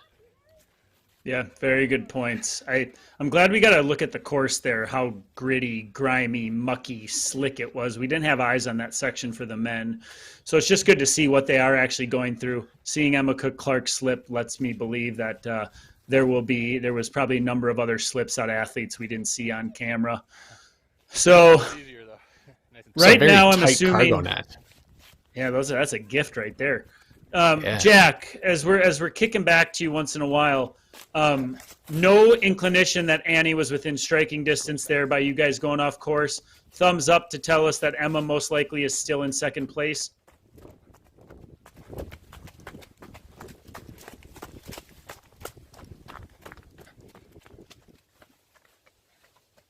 Okay. Second place Thumbs it down is. Just making and sure. second place. Here's the thing about Emma. She on the stopwatch, she cracked, right? The timer said she cracked. And the way she looked going up that hill said she cracked. But the way she's running now and the way she's talking now and the intangible thing, the things you can't fake going up that cargo net, she ran the top 3 or 4 rungs of it. You and I have been there. The cargo net's exhausting when you're exhausted. And you can't just decide, oh, I'm going to jog up the top of this because the cargo net is taut today. The fact that she's doing it means she just has a different type of engine than we're used to seeing. Yeah, I will say that with the casualness, it's also a woman who has accepted defeat, and and she's getting to which I would be in that exact same position. Let's turn our focus to Lindsay here. She is worth talking about at this point. We are really dialed in here. We are almost to the finish line for her. Finishing times projected are faster, or we're slower than we're seeing, both on the men's and women's side. That's probably the last step of power hiking you're going to see out of Lindsay Webster today as we get to the real flat area. I don't know if Lindsay knows that she has a spear throw lead or not, but let's see how clutch she is anyways. I will be very curious to see how this pans out. Well, once again, Kirk, the narrative was this is the course that Emma could finally do it on. And if this is the last time we see Lindsay at, completing a full U.S. National Series or North American Elite Series, she's going out the way that she handled her whole career. Pretty dominant when it came down to it. Well, she can do the most Lindsay thing ever, Kirk, which would be miss a spear throw and win by 1.5 minutes. Which may very well happen. I think that the thing I had mentioned when it came to Sean Stevens-Whale and Ryan Kempson, also Tyler Veerman, they took care of business, right? They went out there and took care of business. And early on in Lindsay Webster's career, she didn't take care of business, but she won. And why did she win? Because nobody took care of business back then. Everybody failed crap. She missed 2 years worth of spear throws and fell off of everything, but so did everybody else. She didn't take care of business in the past, but she was able to win because the talent of the field on obstacles wasn't nearly as good as it is today. In the last 3 years, Lindsay Webster takes care of business. She makes very few mistakes. She misses very few spears now. She always has 100% obstacle completion. Lindsay Webster went from not taking care of business to taking care of business and the utmost confidence in her obstacling ability. And that's just a great progression of career here. She always goes out and we know what we're going to get with her, and it's consistency. It's because there's no chink in her armor anymore. And Emma Cook Clark is en route to that. She's just young. She's a rookie basically in this sport. So to do what Emma Cook Clark has done is dang impressive. In fact, one of the most impressive what's her sophomore year in sport that we could have seen. But again, just going back to Lindsay, giving her the pat on the back she deserves, taking care of business. She really did. And Lars, we almost glossed over because his win came so suddenly and late. He was across the finish line before we realized it. He was in second. What's he going to do? What's he going to do? Oh my goodness, he's in first. He won. As Emma goes down again. And Lars and Lindsay both did what had to be done today. There were both people around them maybe running a little flashier, but they just stayed right where they were supposed to be. And then The race was suddenly theirs because they didn't make a mistake. But it's not that the race was handed to them. That might be the narrative after the race, is that, well, Ryan missed his spear, and he absolutely did. But the fact is, Lars was the only person in the field to even be present to take advantage of that for the win. Yep. Yeah, Lars, let's talk about taking care of business. He countered every move Atkins made. He made moves on Atkins. Every single one. The only move he didn't counter was a move that he had no real handle on, which was at the rig where he lost time, which is just an exposure issue. He hasn't done many rigs in his career, and so Lars absolutely earned that victory. And maybe he would have won without the spear miss. We don't know, but we don't have to speculate because the race is over now, isn't it? And Lindsay Webster's basically going to be doing what we call sort of it's kind of like the victory lap on the track. I'm assuming she's gotten some timestamps at this point. She's probably, pushing the throttle, but enjoying herself. She seems to be racing with a little desperation still, which is good to see. Laughing off the fall. She's having a good time. I hope she can enjoy this last bit here because she worked really hard to enjoy this last bit here. Over under, Bracken. She hitting the spear or not? What do you think? I hope she makes it. It's not what you hope. Would it be what do you think? I'm not going to predict, but I just think it would be so fitting for her to go out the way she came in. Show that even in 2022, I can miss spears and still be better than everyone else. But come on, let's make it, Lindsay. All right, yeah, hit this spear, Lindsay. But, I mean, burpee, there's not enough time to really affect your running after this if you miss. Let's see. There's dead center, right in the forehead. Well done. Why don't you just walk in, enjoy it, wave to the fans? You've earned it. Well done. If there's... Why do you this think... race just symbolizes her progression. She was incapable of doing what she just did there for 2 years. Takes care of business, just like I said. I'm glad you backed me up there, Lindsay. Thanks for not making me look stupid. Why do you think Lindsay Webster's so good and so dominant? Can you put a finger on it, or is it like every tool she has in her belt, all the chinks in her armor have been filled and remolded? Like, what is it, Bracken? Why is she so good? Well, she teaches to the test, Kirk.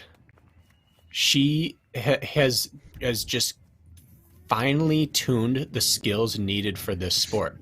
She has decided to become fantastic uphill and power hiking. She has decided to become fantastic on technical terrain. She has decided to become obstacle proficient, and she has built up a massive, massive engine. And then I think her mind sets her apart, her attitude. She doesn't mind being out on course, chatting with the other women, enjoying, kind of feeding off their energy. You just can't shake her. When things go wrong, when her hair gets caught in barbed wire, or when she misses a spear, or when she goes off course, she just smiles her way through it, and that might be just the most powerful skill anyone could ever bring to the table. I agree with you. And I'll tell you what, there have been more climactic wins in her career. I am going to say this is the most impressive. And Lindsay Webster, congratulations. You are the winner of the last stop of the North American Elite Series, and this also cements your North American Elite Series overall championship. Bringing home that check, taking care of business, first place. Congratulations. Now, Bracken, what I'm curious about, let's looking back to Emma. We have a spear thrown. We have an Annie Doobie lurking somewhere. So this is pivotal right here. What's coming up? Oh, you'd never want to wish doom upon an athlete, but she's been in this position before, spear throw late, and she's missed it. I believe she can. I believe she does make it, but she's looking behind. She knows the spear throw is looming, and it's been a nemesis this year. Honestly, I don't envy her. I envy her talent. I envy her mindset. I envy her ability, but I don't envy being in a position where you are physically trashed and you have to throw a spear that you've missed before. I'll tell you what, she has more mud on her back than anybody I've seen in a race, which means she spent a lot of time on her butt and sliding while descending. I mean, she is covered. I think she's got a leaf stuck to her. She's so covered. Like, that woman has spent some time looking up at the sky today. So my guess is there's a lot of that going on too. She is muddy, and it's not from the barbed wire crawl. No, and we have Annie here on the sandbag carry now, which means she might be a full 3 minutes behind Emma. And that's what these mountain courses do, don't they, Bracken? They open it up. When it goes, it goes. You can't jog a mountain. You're on a flat course and you can't run 5 minute pace anymore. You run 5:20 pace. You can't run 5:20. You move 5:40. Can't run 5:40. You run 6 minute pace. On a mountain, if you can't run at 10 minute pace up it, you're hiking at 12 minute pace up it. And if you can't power hike at 12, you're walking at 14, 15, 16 minute pace. You just lose minutes and minutes and minutes. There is no coasting or just slightly backing off. When it goes, it goes. Yeah. Gravity works for you on flat running. So you can do what you call, like, it's running's really a controlled fall on flat terrain. You're just putting your feet out in front of you so you don't land on your face. Whereas that's taken away going uphill. And when you have to generate power to move your body, it's like your power meter, when it goes, it just all the way down, and there's no kind of coming back from it. And that's why you see these gaps blown wide open. This gap may be even bigger than 3.5 minutes to Emma Cook Clark by the time this all shakes out too, which actually has me perplexed. You know, that is a gap. She has not moved slowly when we have seen her. So there had to be a section where she just got defeated and had to down, because she's moving well, which just shows how well Lindsay must have moved early when we didn't have eyes on them. Yeah, she's trotting this entire carry. We didn't see the men do this. She's not. This is, we said it before, but this is not what a broken athlete looks like. A fatigued athlete at times, sure, but she's certainly not broken. But obviously going off course cost her maybe a minute. Maybe more, but still there was a point in time somewhere on this course, which we think was that last long climb, where Lindsay just took over and there was nothing anyone could do about it. Yep. And now Emma Cook Clark on the bucket carry. She's only a few minutes away from finishing this race. She's going to come down, stack that thing. She's going to be to the spear throw in no time, which I'm looking at Annie off camera. Right. I'm looking at Annie off camera, and she's probably 3 minutes back, given a timestamp from where Emma Cook Clark is. So burpee penalty, it would take probably a spear throw fail and a rig fail for Annie to catch Emma at this point. Do you agree with that? I do agree. Yeah. Yeah. She might be able to survive two sets of burpees. Annie's in survival mode. Annie is gritty and as tough as it comes, and she is in just that grit mode here. She's in survival. So Emma ran with purpose through this whole section. She may have built up a 2 burpee lead. Yeah, looks like that bucket carry is probably the longest carry we had on course today as well. Not the steepest, but the longest. There's a good time under tension there. I do want to give props to Annie Doobie, who's in the small picture there. She stuck her nose in there, and she contended with the 2 heavy favorites for 40 minutes, Bracken. And that's what cost her to bleed out, this time gap. So we got Emma coming to the rig. I do think this is a pivotal moment. Let's watch it happen. There are no ropes on this rig. Smooth. Yeah. Without that thick black rope at the end, she's not going to fail that thing. She moved through that like a veteran. She certainly did. And what you said about Annie is right. The fact that she committed to the pace for 40 minutes means she committed to a final 40 minutes of misery. But it also means that she guaranteed 3rd place. By committing out early, she guaranteed she would gap the field and be safe, but would pay for it the final few miles of this course. Yeah, precisely. Now, I feel like the spear throw has a little less weight, but it'd be good to see her hit it, cross the finish line feeling good. Let's see it.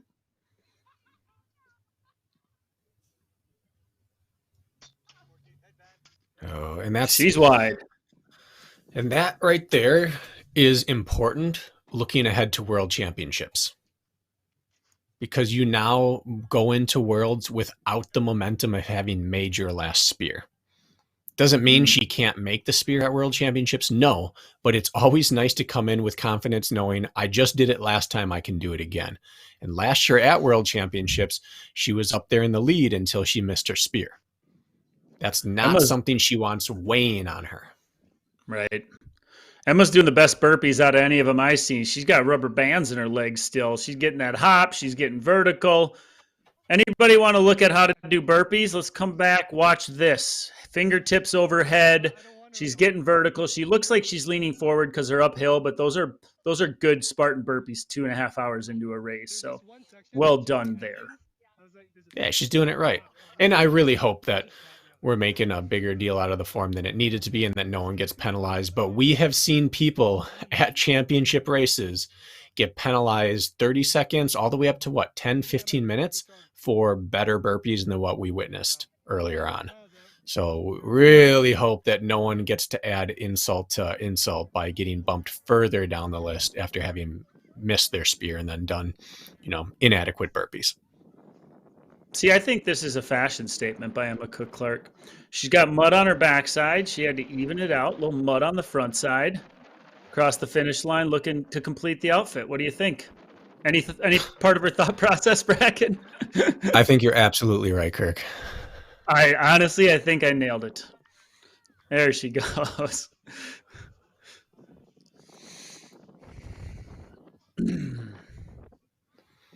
Well, barring any catastrophic events here, Bracken, this will put Emma Cook Clark with a second place finish in the last stop of the North American Elite Series, also cementing second place finish overall in the series.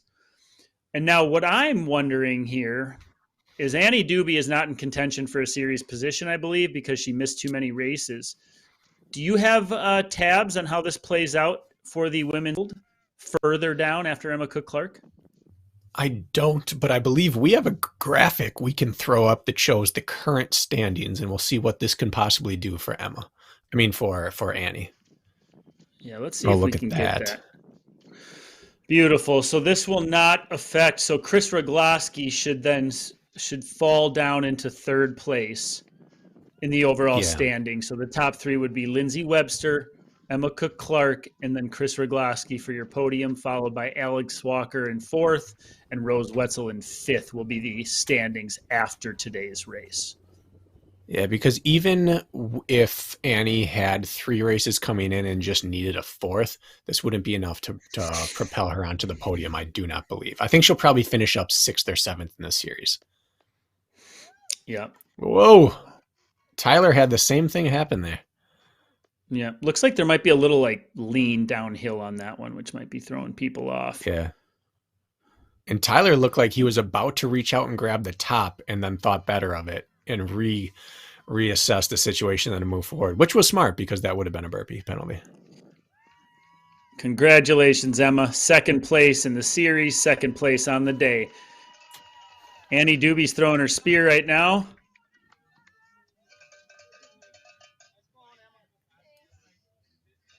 Is that a miss for Annie as well? Yep. Annie's down doing burpees. Congratulations, Emma. This race really accurately summed up her season. She is the best of the rest, and it's really not close at this point. And she still has a little bit of refining to do before she knocks Lindsay off that pedestal.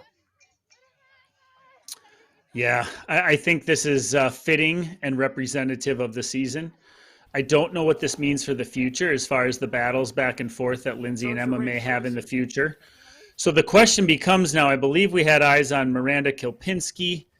Who do we have eyes on here, Bracken? Can you put a peg on that? My question is if there's enough time now to catch Annie Doobie from any of these other athletes. I think yes. I think there's enough time. She's coming up over here. She's going to hit the rig and then run right over to the spear. So if she comes in and nails this, she absolutely has an opportunity to move into 4th place. We also have... Go ahead. We also had Miranda, I think, approaching bucket. So there's a chance you could have a 2. So I don't think Miranda will have time. You see Miranda in the picture-in-picture, I believe, coming down towards Bucket. But right here, do we have eyes? I haven't got a shot yet of who this is. Do we have Dustin? Can you Me tell us who either. we're watching in fourth? Well, right. It looks Ariel a bit Fitzgerald? like Ariel Fitzgerald, but our intel said she wasn't racing today, so somebody's a bold-faced liar. I think 'Cause she that was does down on look like course Ariel. trying to decide. Well, I think her decision was good. Okay, so we have Annie Doobie. I believe she's up and done with burpees. Is that correct? Yep, and just the crawl of death there. She should have enough time, though. I mean, a short enough course ahead of her that it doesn't matter what happens behind her. Third place remains hers. Ariel now has to go and burpee for her life because Miranda is about to the halfway up the climb with that bucket, and Miranda is strong at finishing out races. Ariel, this will be the performance of her season if she manages to take fourth here. And Miranda, likewise, she did win Killington about a month ago, but this would be her highest finish at a North American series as well. So both these women have a lot on the line pride-wise. Mm-hmm. Ariel threw a perfect field goal between those two targets there. Right smack dab between them. Really nice. Hit that gap beautifully. That's tricky. The spear throw is tricky. So, yes, okay. So, Ariel, I believe that was Ariel, which means she obviously raced. That's good to know. Miranda might be just a little too far back. Ariel is flying with her burpees right now. She's on a mission. And Annie Doobie here is going to solidify her podium position today. And she's long. Off. She is. She's got a long limb. She spanned that gap. It looked better than Tyler Veerman spanned that gap. She is underrated how good she is on obstacles. Because it's so smooth. Yeah. Yeah, she's a victim of how smooth she makes everything look. Mm-hmm. Just like John Albin doesn't look fast through things because he's so smooth. Annie Doobie, third place today. No contingency for the top in the series because she did not race enough races, I believe. But considering injury the first half of the year, Annie, and then coming back and having two fantastic performances, both at the North American Championship and now here in Blue Mountain, she has to be one of, if not the happiest person other than Lindsay Webster out on course. Yeah, this is done the hard way. She could have gone out there, gone out and run a comfortable race and just made sure to separate in the second half and take third. She could have very easily done that and had none of this torture and agony she just experienced, but she went out and she went after it. And that's what you like to see out of an athlete who's coming back from two pretty serious injuries this year, ankle and shoulder, if I'm not mistaken, and eyes ahead, looking to world championships, looking to next year. You want to cement those race strategies and patterns right from the start, and she did that. Yes, she did. And this is going to be the performance of Ariel Fitzgerald's career, I believe. She might have snuck a fifth or a sixth in a series race in the past, but hands down, she's another Canadian athlete. We've had the opportunity to interview her on our podcast, The Running Public, as well.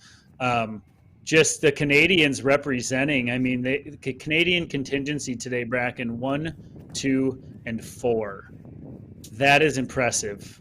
In fact, we have not seen 3 of the top 5, I believe, be Canadian since the Faye Stenning days. So this is a good showing on home turf. It absolutely is. We see Miranda going through the rig. She'll have no trouble here. She's a monster. And on the men's side, I had trouble with the dismount, but she nailed it. On the men's side, we also had 3-5, is that right? Or 3-6? 3-5 Canadian? Yep. Yes, we did. And it looks like Jack Bauer's down in the finishing area wanting to chime in. Jack, hello.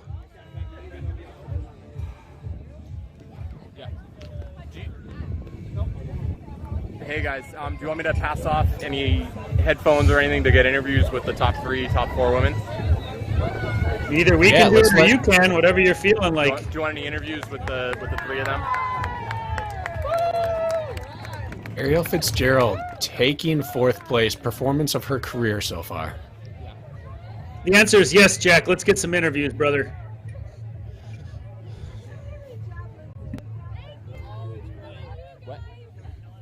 Not yet. Jack, there may be less of a delay if you interview them yourself, because it looks like we got about a 5-second delay between us and you. So if you want to interview them, go right ahead. Otherwise, we'll take them.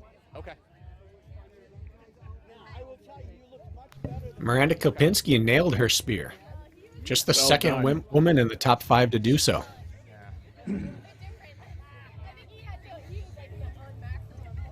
Well done, Miranda. She's another one who takes care of business, isn't she? She is. And she's really expanded her repertoire. She's been extending up in duration. She's been hitting mountains.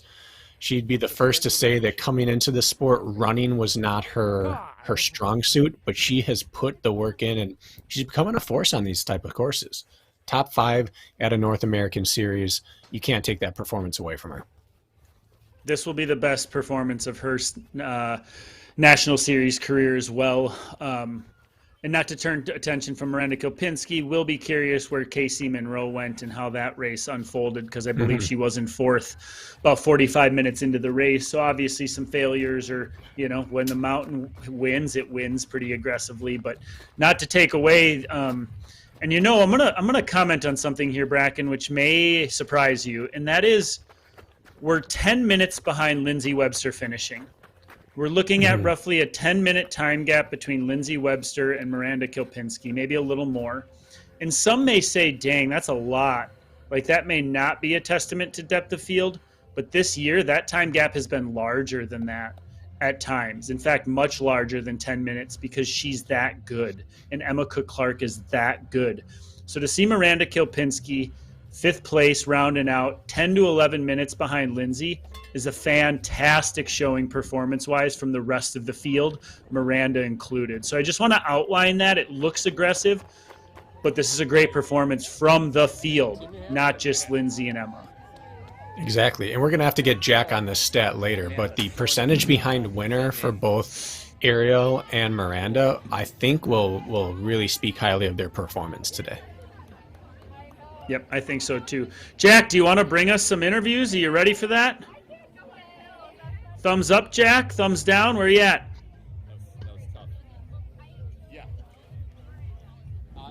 Yeah.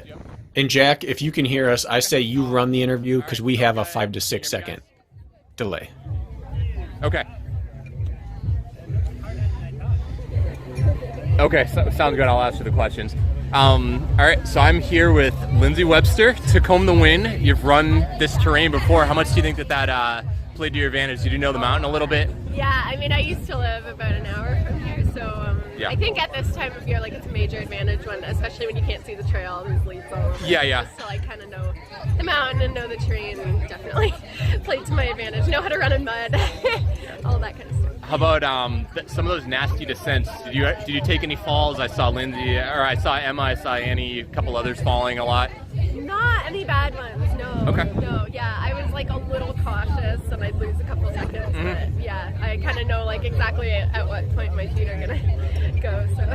I know that Bracken and Kirk, I could hear them in my ear the whole time. They were wondering if you were letting Emma go, or was she just letting you stay there, or were you both kind of working together early on? Yeah. Like, what was your strategy the first hour or so? It seemed like you were cooperative a little bit. Yeah, I think we just were like running and working together.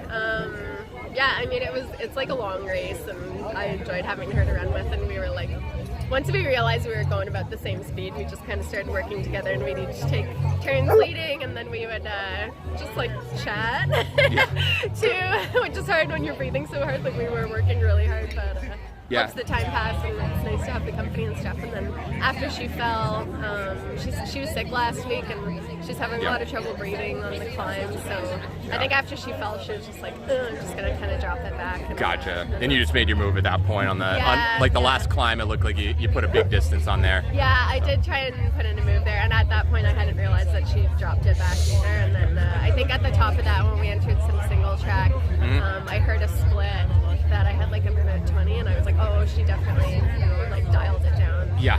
Yep. Because I wouldn't have if she didn't dial it down, I wouldn't have put in that much time. Awesome. Well, one last thing, you set the record for the most consecutive victories. I did. Oh my God, you told me about that. 16 in a row, and they're all at the hard races. So congratulations. Thank you. Do you have any more plans the rest of the year?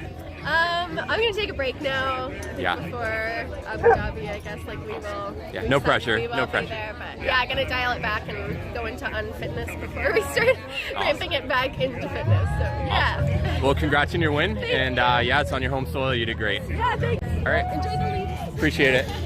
Yeah. Going back into unfitness before going You guys, back into get that? fitness again. I like that. Keep them rolling, Jack.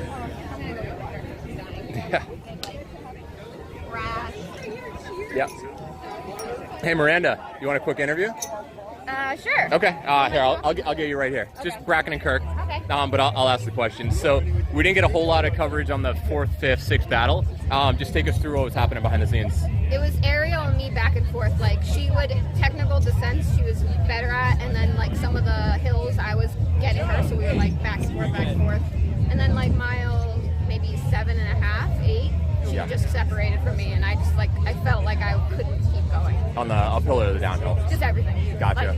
Just slowing down, you know what I mean? Yeah. Maybe it was my nutrition. I only had 2 gels, and yes, she kind of took off, but I know I wasn't too far behind.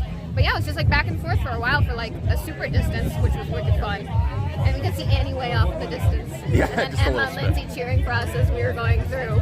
But yeah, it was really fun. If it was a super distance, it would have been a fun battle because the beast, she just I couldn't keep up on the descents. I ate shit. Gotcha. So you also took the win at Killington recently, had a really good performance at OCR Worlds. Do you think that kind of played into your mountain ability on this course? Because this isn't a big mountain, but they send you up so much. Wasn't sure. Was hard, way harder than I thought. When I looked at it yesterday, I was like, oh, this is easy. But this is a lot of up, a lot of down, a lot of up, a lot of down, and the downs were muddy, and I could not bomb them. Stratton, you can just bomb it.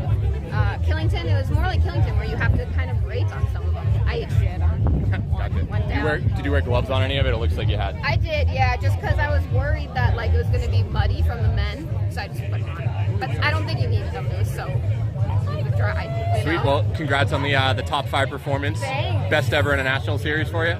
Yeah, I think the other one was 7th, so awesome. I'm happy, and these girls are amazing. So. Awesome. I'm Congrats. happy. Yeah, you stuck with some really talented people. Thanks. All right. I gotta play games later. Yep. Go grab 100%. Atkins there if you can, Jack. Go grab Atkins. Hey, Emma. Sorry. Do you have a? Okay. Once I didn't see Atkins, so I'll let you guys ask him the questions. I'm just gonna ask Emma real quick as well because I have her. We'll keep this quick. So do you just want to give a recap on kind of what happened second half of the race? It looked like you fell a little bit, and just go over what happened for you strategically. You guys were having fun early on, and what happened the rest of the day. Yeah, great start to the day. Just such a fun time to run with Lindsay. Felt we were out enjoying the course basically, and then I don't know, just kind of I had a few wipeouts. That doesn't really attribute to my slowing down.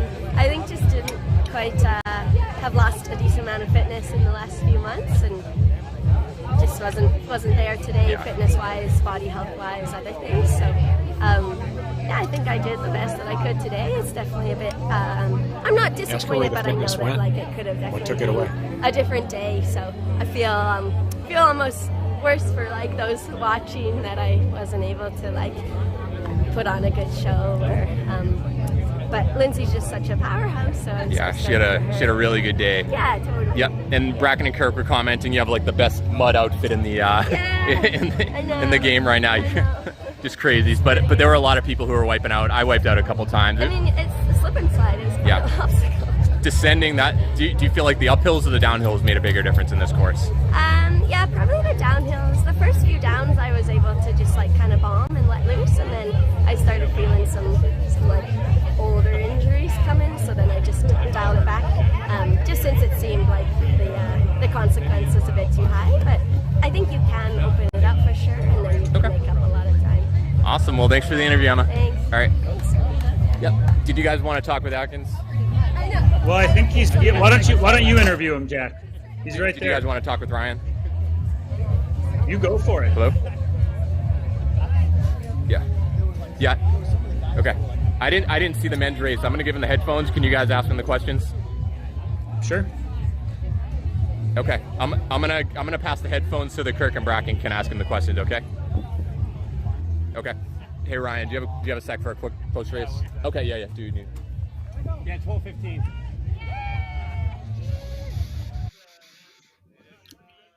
Kirk, I'll start it here. Okay. The Go ear every and, other. You'll hear it kind of on like your temple. So Kirk and Bracken, Kirk and Bracken will ask you the questions. So Ryan Atkins, give me a the thumbs up. mustache. Seeing that mustache twice in the same week's a real Can you guys pleasure. talk with Ryan? Now, putting aside the finish, putting aside the way the spear throw went and everything like that, your race was the exact opposite of what you talked about struggling with the last few races. You look like you were in it from the beginning and you were able to control from the front. Was that just the fitness coming back around, or were you intentional to not even let it last later into the race before you took over?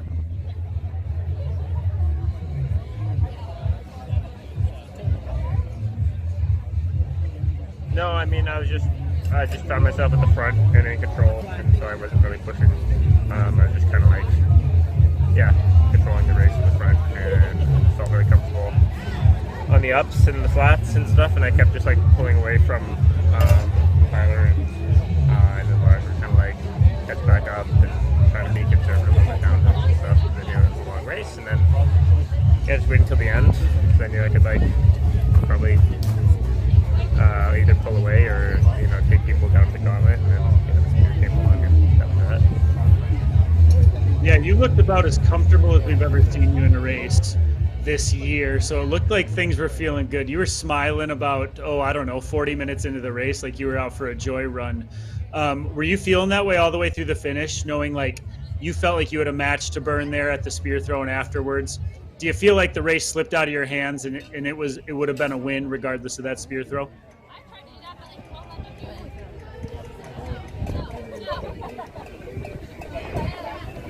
Yeah, I totally feel like the race slipped out of my hands. I mean, it's just such a bummer to put in that much work and like to be like, oh yeah, like this is sweet. This is how I used to feel. I feel good. Like my running's back, and then to just miss the spear. Well, it was hard to watch. You deserve to come back. Beautiful out, and it was a super fun course. It was like. And this is the type of course you look the way you look. This looked like the dominant Ryan, and you've got to have some momentum heading towards Abu Dhabi now. You look phenomenal. Great race out there. The spear is the spear. We all know where that stands in the sport, but you put on a show today. It was impressive to watch. Thank you.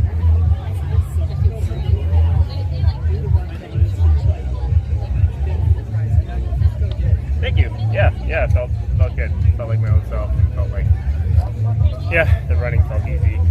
Everything felt easy. So I guess a good place to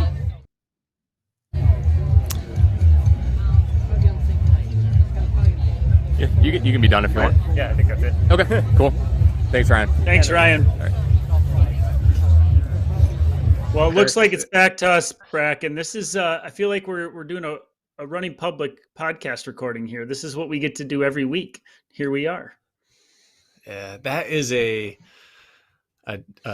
despondent Ryan Atkins there. That is the look of a man who did everything right for 2 hours and 1 fraction of an inch misfire on a spear, and it all went out the window. That is such a difficult way to finish up what really should have been the most positive race experience of his year, just snuffed out right at the end there. And that is why we love this sport, and that's why we tune in and keep coming back, because traditional running isn't necessarily full of the ups and downs and momentum shifts that OCR is. And as much as it can be to somebody's dismay, you have to remember for every time there is that, somebody benefits. And so that is the exciting part of our sport. But yes, I would say that takeaways today, things played out the way I believe they would have played out. We saw the overall series rankings sort of finish like we had thought. No real outlying performances, but I think like the cream has risen to the top over the season. And so it's good to kind of have our new crew of people. Yeah, and we saw the people that we expected to see, but even more so. We saw Lindsay do what we thought she'd do, but stronger. We saw Rylan finish in a position we probably thought he could finish in, roughly, but do it through burpees and his body shutting down. We saw Tyler finish on the podium, but through getting dropped off the front of the pack. We saw Lars reestablish that he's one of the top 2 to 3 at any mountain course he ever shows up to. And we saw Ryan get back to the dominant Ryan Atkins ways. This was just everything magnified. Every storyline that we thought we'd see, it was magnified. Yeah, and Lars has had a few pseudo coming out parties, but this is his official coming out party. Welcome to the Big Boys Club. We have not given him enough service, I don't think, in our broadcast. The fact that Lars Arneson just won a North American Elite Series race. He's going to be scary moving forward. We do have some replays to cut to both the men's and women's race. So let's cue those up and give you guys a summation of what happened today. Which means they're climbing about 800 feet on sketchy terrain. That's early on. That is world-class climbing, Bracken. Just pointing that out. Gentlemen, we're bunched together on the nice slow motion monkey bar action there, but we had a good group early. We had some aggressive moves made in like that 15-minute to 30-minute range. Kempson showed his athleticism. I'm wondering if they're not, and then as we wrap things up, we see Ryan Emma come into the sort of rig. accepting. I do think this is a pivotal moment. Accepting his fate there. Emma looked much stronger throughout the day than we expected her to. And the one thing we didn't expect to see was her engine give out. We thought if she has a hiccup, it's going to be obstacle-based. Turned out not to be true. And we talked about it a bit. Her injury concerns have limited her volume.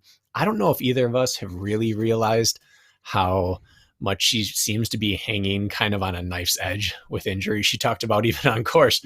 I felt some old injuries flaring back up. She's going through a lot that most people didn't really know about. And the fact that she said she's lost fitness over the last few months and still kind of just went right at Lindsay for 10 miles is astounding. Yep. So I would say storylines of the day, despite the spear throw from Ryan Atkins, still wraps up the North American Elite Series overall title. Lindsay puts the stamp on the series by winning her 16th straight race, which is an absolutely astounding stat. The Webster Atkins clan, I believe, brings home 30 grand today by wrapping up the North American Elite Series overall championship. I'm going to say if Ryan's a little disappointed, he may just be all right when he realizes the lump sum of what they have done as a couple. So congratulations to them. Everybody else who had finished in the top 3 and 5 and all the way down the line. I understand the work and hustle that goes into going out there, traveling across country, performing well. Why don't we pull up the men's results, take a look at the time gaps there. Bracken, why don't you bring us through it? Well, this is a tale of 2 packs, really. And really it was 3 packs because Lars, Ryan, and Tyler got away. But you've got 1st through 6th have a 4-minute gap between them, almost to the second.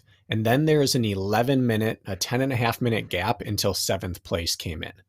And so it was really, there's dichotomy in that field. The top end was so good, and then the chase pack was significantly back. And Jesse Bruce came through as the best of that second pack. He took some big names down today along the way with it. But yeah, that top, Lars Arneson. I think in the prediction contest, everyone that I saw picked either Atkins, Veerman, or Schadig to win. Lars he could take 2nd or 3rd. He's probably going to be right up there, but I don't think anyone saw him coming through. And like you said, he put his stamp. This is his statement piece of his career so far. Yep. Very, very tight time gap 1 through 6. In fact, that may be one of the tightest time gaps we've ever seen in a mountain race over 2 hours. And then just the splitting of the field there, as you see, from 7 on down. Not to take away what from those gentlemen did, but it really was a 6-person race, and all of them had a legitimate shot at the podium. So we had a 6-way race for the podium. Let's switch over to the women's leaderboard. Now, you're not going to see all the way through the top 10 on the women's leaderboard yet because they actually have not finished. So we don't have stats on that. I was incorrect saying Miranda was 10 or 11 minutes behind Lindsay. Looks like 18 minutes. So look at me commentating, blowing smoke to you guys. Pretty big gap. When it goes in the mountains, folks. We alluded towards that a couple times today. Looking at about a 9-minute time gap between Lindsay and Emma Cook-Clark, and then another 4 back to Annie Doobie. So gaps opened up as they often do. But we had some pretty stellar performances, particularly out of the new faces to the top 5, Ariel and Miranda. Yeah, that 9-minute time gap is pretty astounding from Lindsay to Emma, but it doesn't really tell the story. It was a 2-headed race once you got 40 minutes in. Annie was brave, Emma was gritty, Lindsay was dominant. Preach, brother. Looks like we have an interview with Rylan Shadig to sort of wrap up our athlete interviews on site. If we could bring us Rylan Shadig here, that would be great. Or we may be having technical difficulties. Let's see here. Can you hear us, Rylan? Rylan, hello, man. I'll tell you what. You gave us a roller coaster of emotions today, man. We were riding high on the Rylan train, then we were down in the dumps, then we were riding high as you charged back, and then seeing you cramp out and stretch or whatever was going on. Can you walk us through what happened today? Can you guys hear me now? Yes, sir. Can they hear me? Okay. Honestly, I don't really have any excuses. I just didn't have. Honestly, it was so beautiful. Like, I had a great time. I was taking in the view.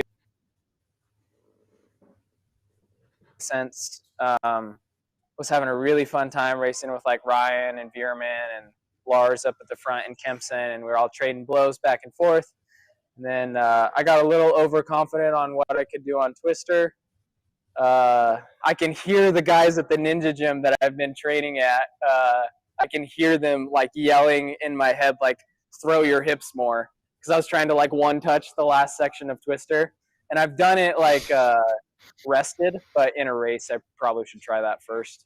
So yeah, I did 30 burpees there, gassed myself a little bit, and then tried to claw my way back, and been having some IT band issues after the whirl route that I did, so started stretching that out the last like 5 miles of the race, and then found out that I was still pretty much in touch with those top 3 on the bucket carry when we like came out of the woods, and I was really surprised, and saw Ryan in the burpee pit and was like, oh, maybe I can snag 3rd. And I thought I coiled my rope nice, and then when I stepped forward, I stepped on the rope and missed my spear. So little details like that at this level, you can't do that. Like, you lose 5 spots or 2 or 3. So like, you go from, I messed up on Twister and I went from like 1st, 2nd to like 6th, and then clawed back up to 4th, and then dropped back to 6th. So, I just can't make mistakes like that. I just got to be better. So sorry, guys. Sorry for the roller coaster. I had a great time anyways. My IT band feels a lot better than it did the last week. I was a little worried about it today, but it's with a little bit of stretching in the woods, just kind of like, and before some of the obstacles, my running felt amazing. I was, a little concerned because I've had to keep my intensity really high, because I didn't want to rest too much going into this, since I'm racing like 5 of the next 6 weekends. And a lot of those are really important races to me. So basically until like December 12th, I'm not taking my off season. So I need to extend my build phase until basically Deca Worlds is where I'll start to rest. So hopefully I can keep the IT band under control and have some fun at Deca Worlds, and maybe some fun at Abu Dhabi, and then High Rocks after that. So. Well, you have nothing to apologize for. You put on a show. Those kind of things. I know I was on your team, So. That's all right. I felt bad. I was like, oh, I feel like I could maybe win this. And then it was like, oh, I'm in 6th. And then I was like, oh, maybe I can get on the podium. And then, oh, I'm back in 6th. So, yeah. Listen, did you screw over our fantasy team? Yeah, absolutely. And we're going to chat with you about that. But your type of race makes for the best possible viewing that we could have. You're off the screen. You're doing burpees, and suddenly you're back and forth. And from our view, you were running faster than anyone on course at that point. We don't see people doing that these days. The days of doing 30 burpees and running back up onto a podium at a big race are done. And yet you've done it almost the last 2 races combined. So even though this didn't pan out the way you wanted to, when you get some of those clerical issues aside, I mean, you're right back where you want to be. To me, this is an encouraging result, and it's really fun to watch how you just thrash yourself to get back into a race. I will be honest. After those burpees, I thrashed myself for probably a half mile, and then I was like, we're only 4 miles in. I should probably back off a little bit. And so Sean, it was fun to run with Sean Stevens Whale a bit. And then I ended up in no man's land for a while, and then I caught Kempson, and I was with him for a little bit. And then I think he was cramping a little bit is what he said. And I felt really strong because I forced myself to do some liquid calories, which Kempson let me use his flask because I'm going like straight from this race back to work for 72 hours and then straight to Battle Bunker and then straight to Trifecta World. So I'm not going to be back at home. So I packed for all 3 weekends, and I forgot to bring my flask and my waist belt, and Kempson let me borrow his today. So big shout out to him. I felt great for the last half of the race because of you, bud. I appreciate it. So I got it, rookie mistakes. Kirk, you're not coming in right now. I don't know if we have a connection issue or what. Oh, I'm back. I'm a professional, but I muted myself. The saying, people helping people, Rylan. I had some background noise I was trying to cut out. Well, you are certainly fun to watch, Rylan. I feel like it's always a shakeup when you are out on course. And so you're going to be in the mix. We saw that today. The beautiful thing about Spartan racing is you can just as easily win as you can take 6th. It's what keeps us coming back. So you're just going to have to give us more to watch at Trifecta Worlds and Abu Dhabi so we can get fired up. And everybody likes a good redemption story. So just give us that. How's that sound? I mean, I will do my best. I'm really excited to keep trying to juggle like the High Rocks, Deca, and Spartan training all at once. It makes me honest with myself, like, keep the variety, but also try and rock climb and do all the fun stuff as well. So it's been a lot, but it's I don't know. It's just like really rewarding to try and do it all, I guess. It's really fun. So I tell you what, when we draft for DECA, we're drafting you again. And when it comes to Trifecta Championships, if we get that first overall, that's who we're leading with. I believe we may have lost him. Switching. We can wrap up if we need to. Yeah. Just letting you know, we're taking your first overall for Trifecta. So don't think you've burned any bridges here. You're still our horse we're going to ride this year. I honestly thought about you guys after I missed Twister because I felt so good. And I was like, did you guys see the footage of the sunrise? It was I saw you catching glimpses with of the it. The lake, and like also it was a good IT band stretch, like running sideways. So that felt kind of nice. But yeah, like just looking over the shoulder, it was incredible. Like this was probably the most beautiful race I've ever seen. And then Kelowna was second. So if you guys haven't come to Canada to race, like it's pretty amazing up here. So though probably my top 2 races were Kelowna and then this one, as far as like beauty and just like the Canadian vibe is pretty cool. I did get shanked on not getting maple syrup in Kelowna though. I went to a restaurant and they didn't have maple syrup for the waffle. Super disappointing. Blasphemy. You should have known right then. But yeah. Here I have found maple syrup a lot easier, so it's good. See, it's not so bad. 6-plate ain't so bad when you got maple syrup around. Well, thank you for your time, Rylan. Congrats. You ran a good race. I know on paper it doesn't come out the way you wanted, but when you watch the story unfold, you had a good one. So congrats on a good race today, brother. All right. Just know I thought about you both times. I penalized myself. Thought about both of you guys, and it hurt me inside to do that to you. So. Oh, shucks. All right. Thanks, guys. All right. Thanks, See you, man.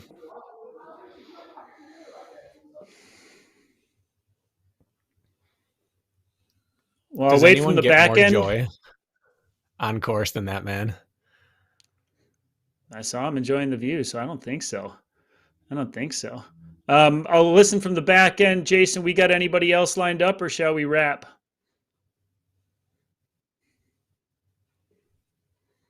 Ladies and gentlemen, thank you for tuning in. It was our pleasure to be here. We saw a fantastic race on the men's and women's side. Spartan Race Canada, thank you. You put on back-to-back great venues, great courses, great production. OCR Report, Will Hicks, Jason Dupree, fantastic production values here. Let's tune in live next. I believe, what do we have coming up here, Jason? We have Tough Mudder. Is that the next coverage we have? Infinity. Yep, on October 29th. And then we got World's Toughest Mudder on November 12th through the 13th. OCR Report will be bringing you that live as well. So you can look forward to seeing those. Just because the Spartan National Series is done doesn't mean OCR Report coverage is done. We're covering it all, folks. Thanks for tuning in. Until next time. Yep. On behalf of the OCR Report and Spartan, thank you for watching.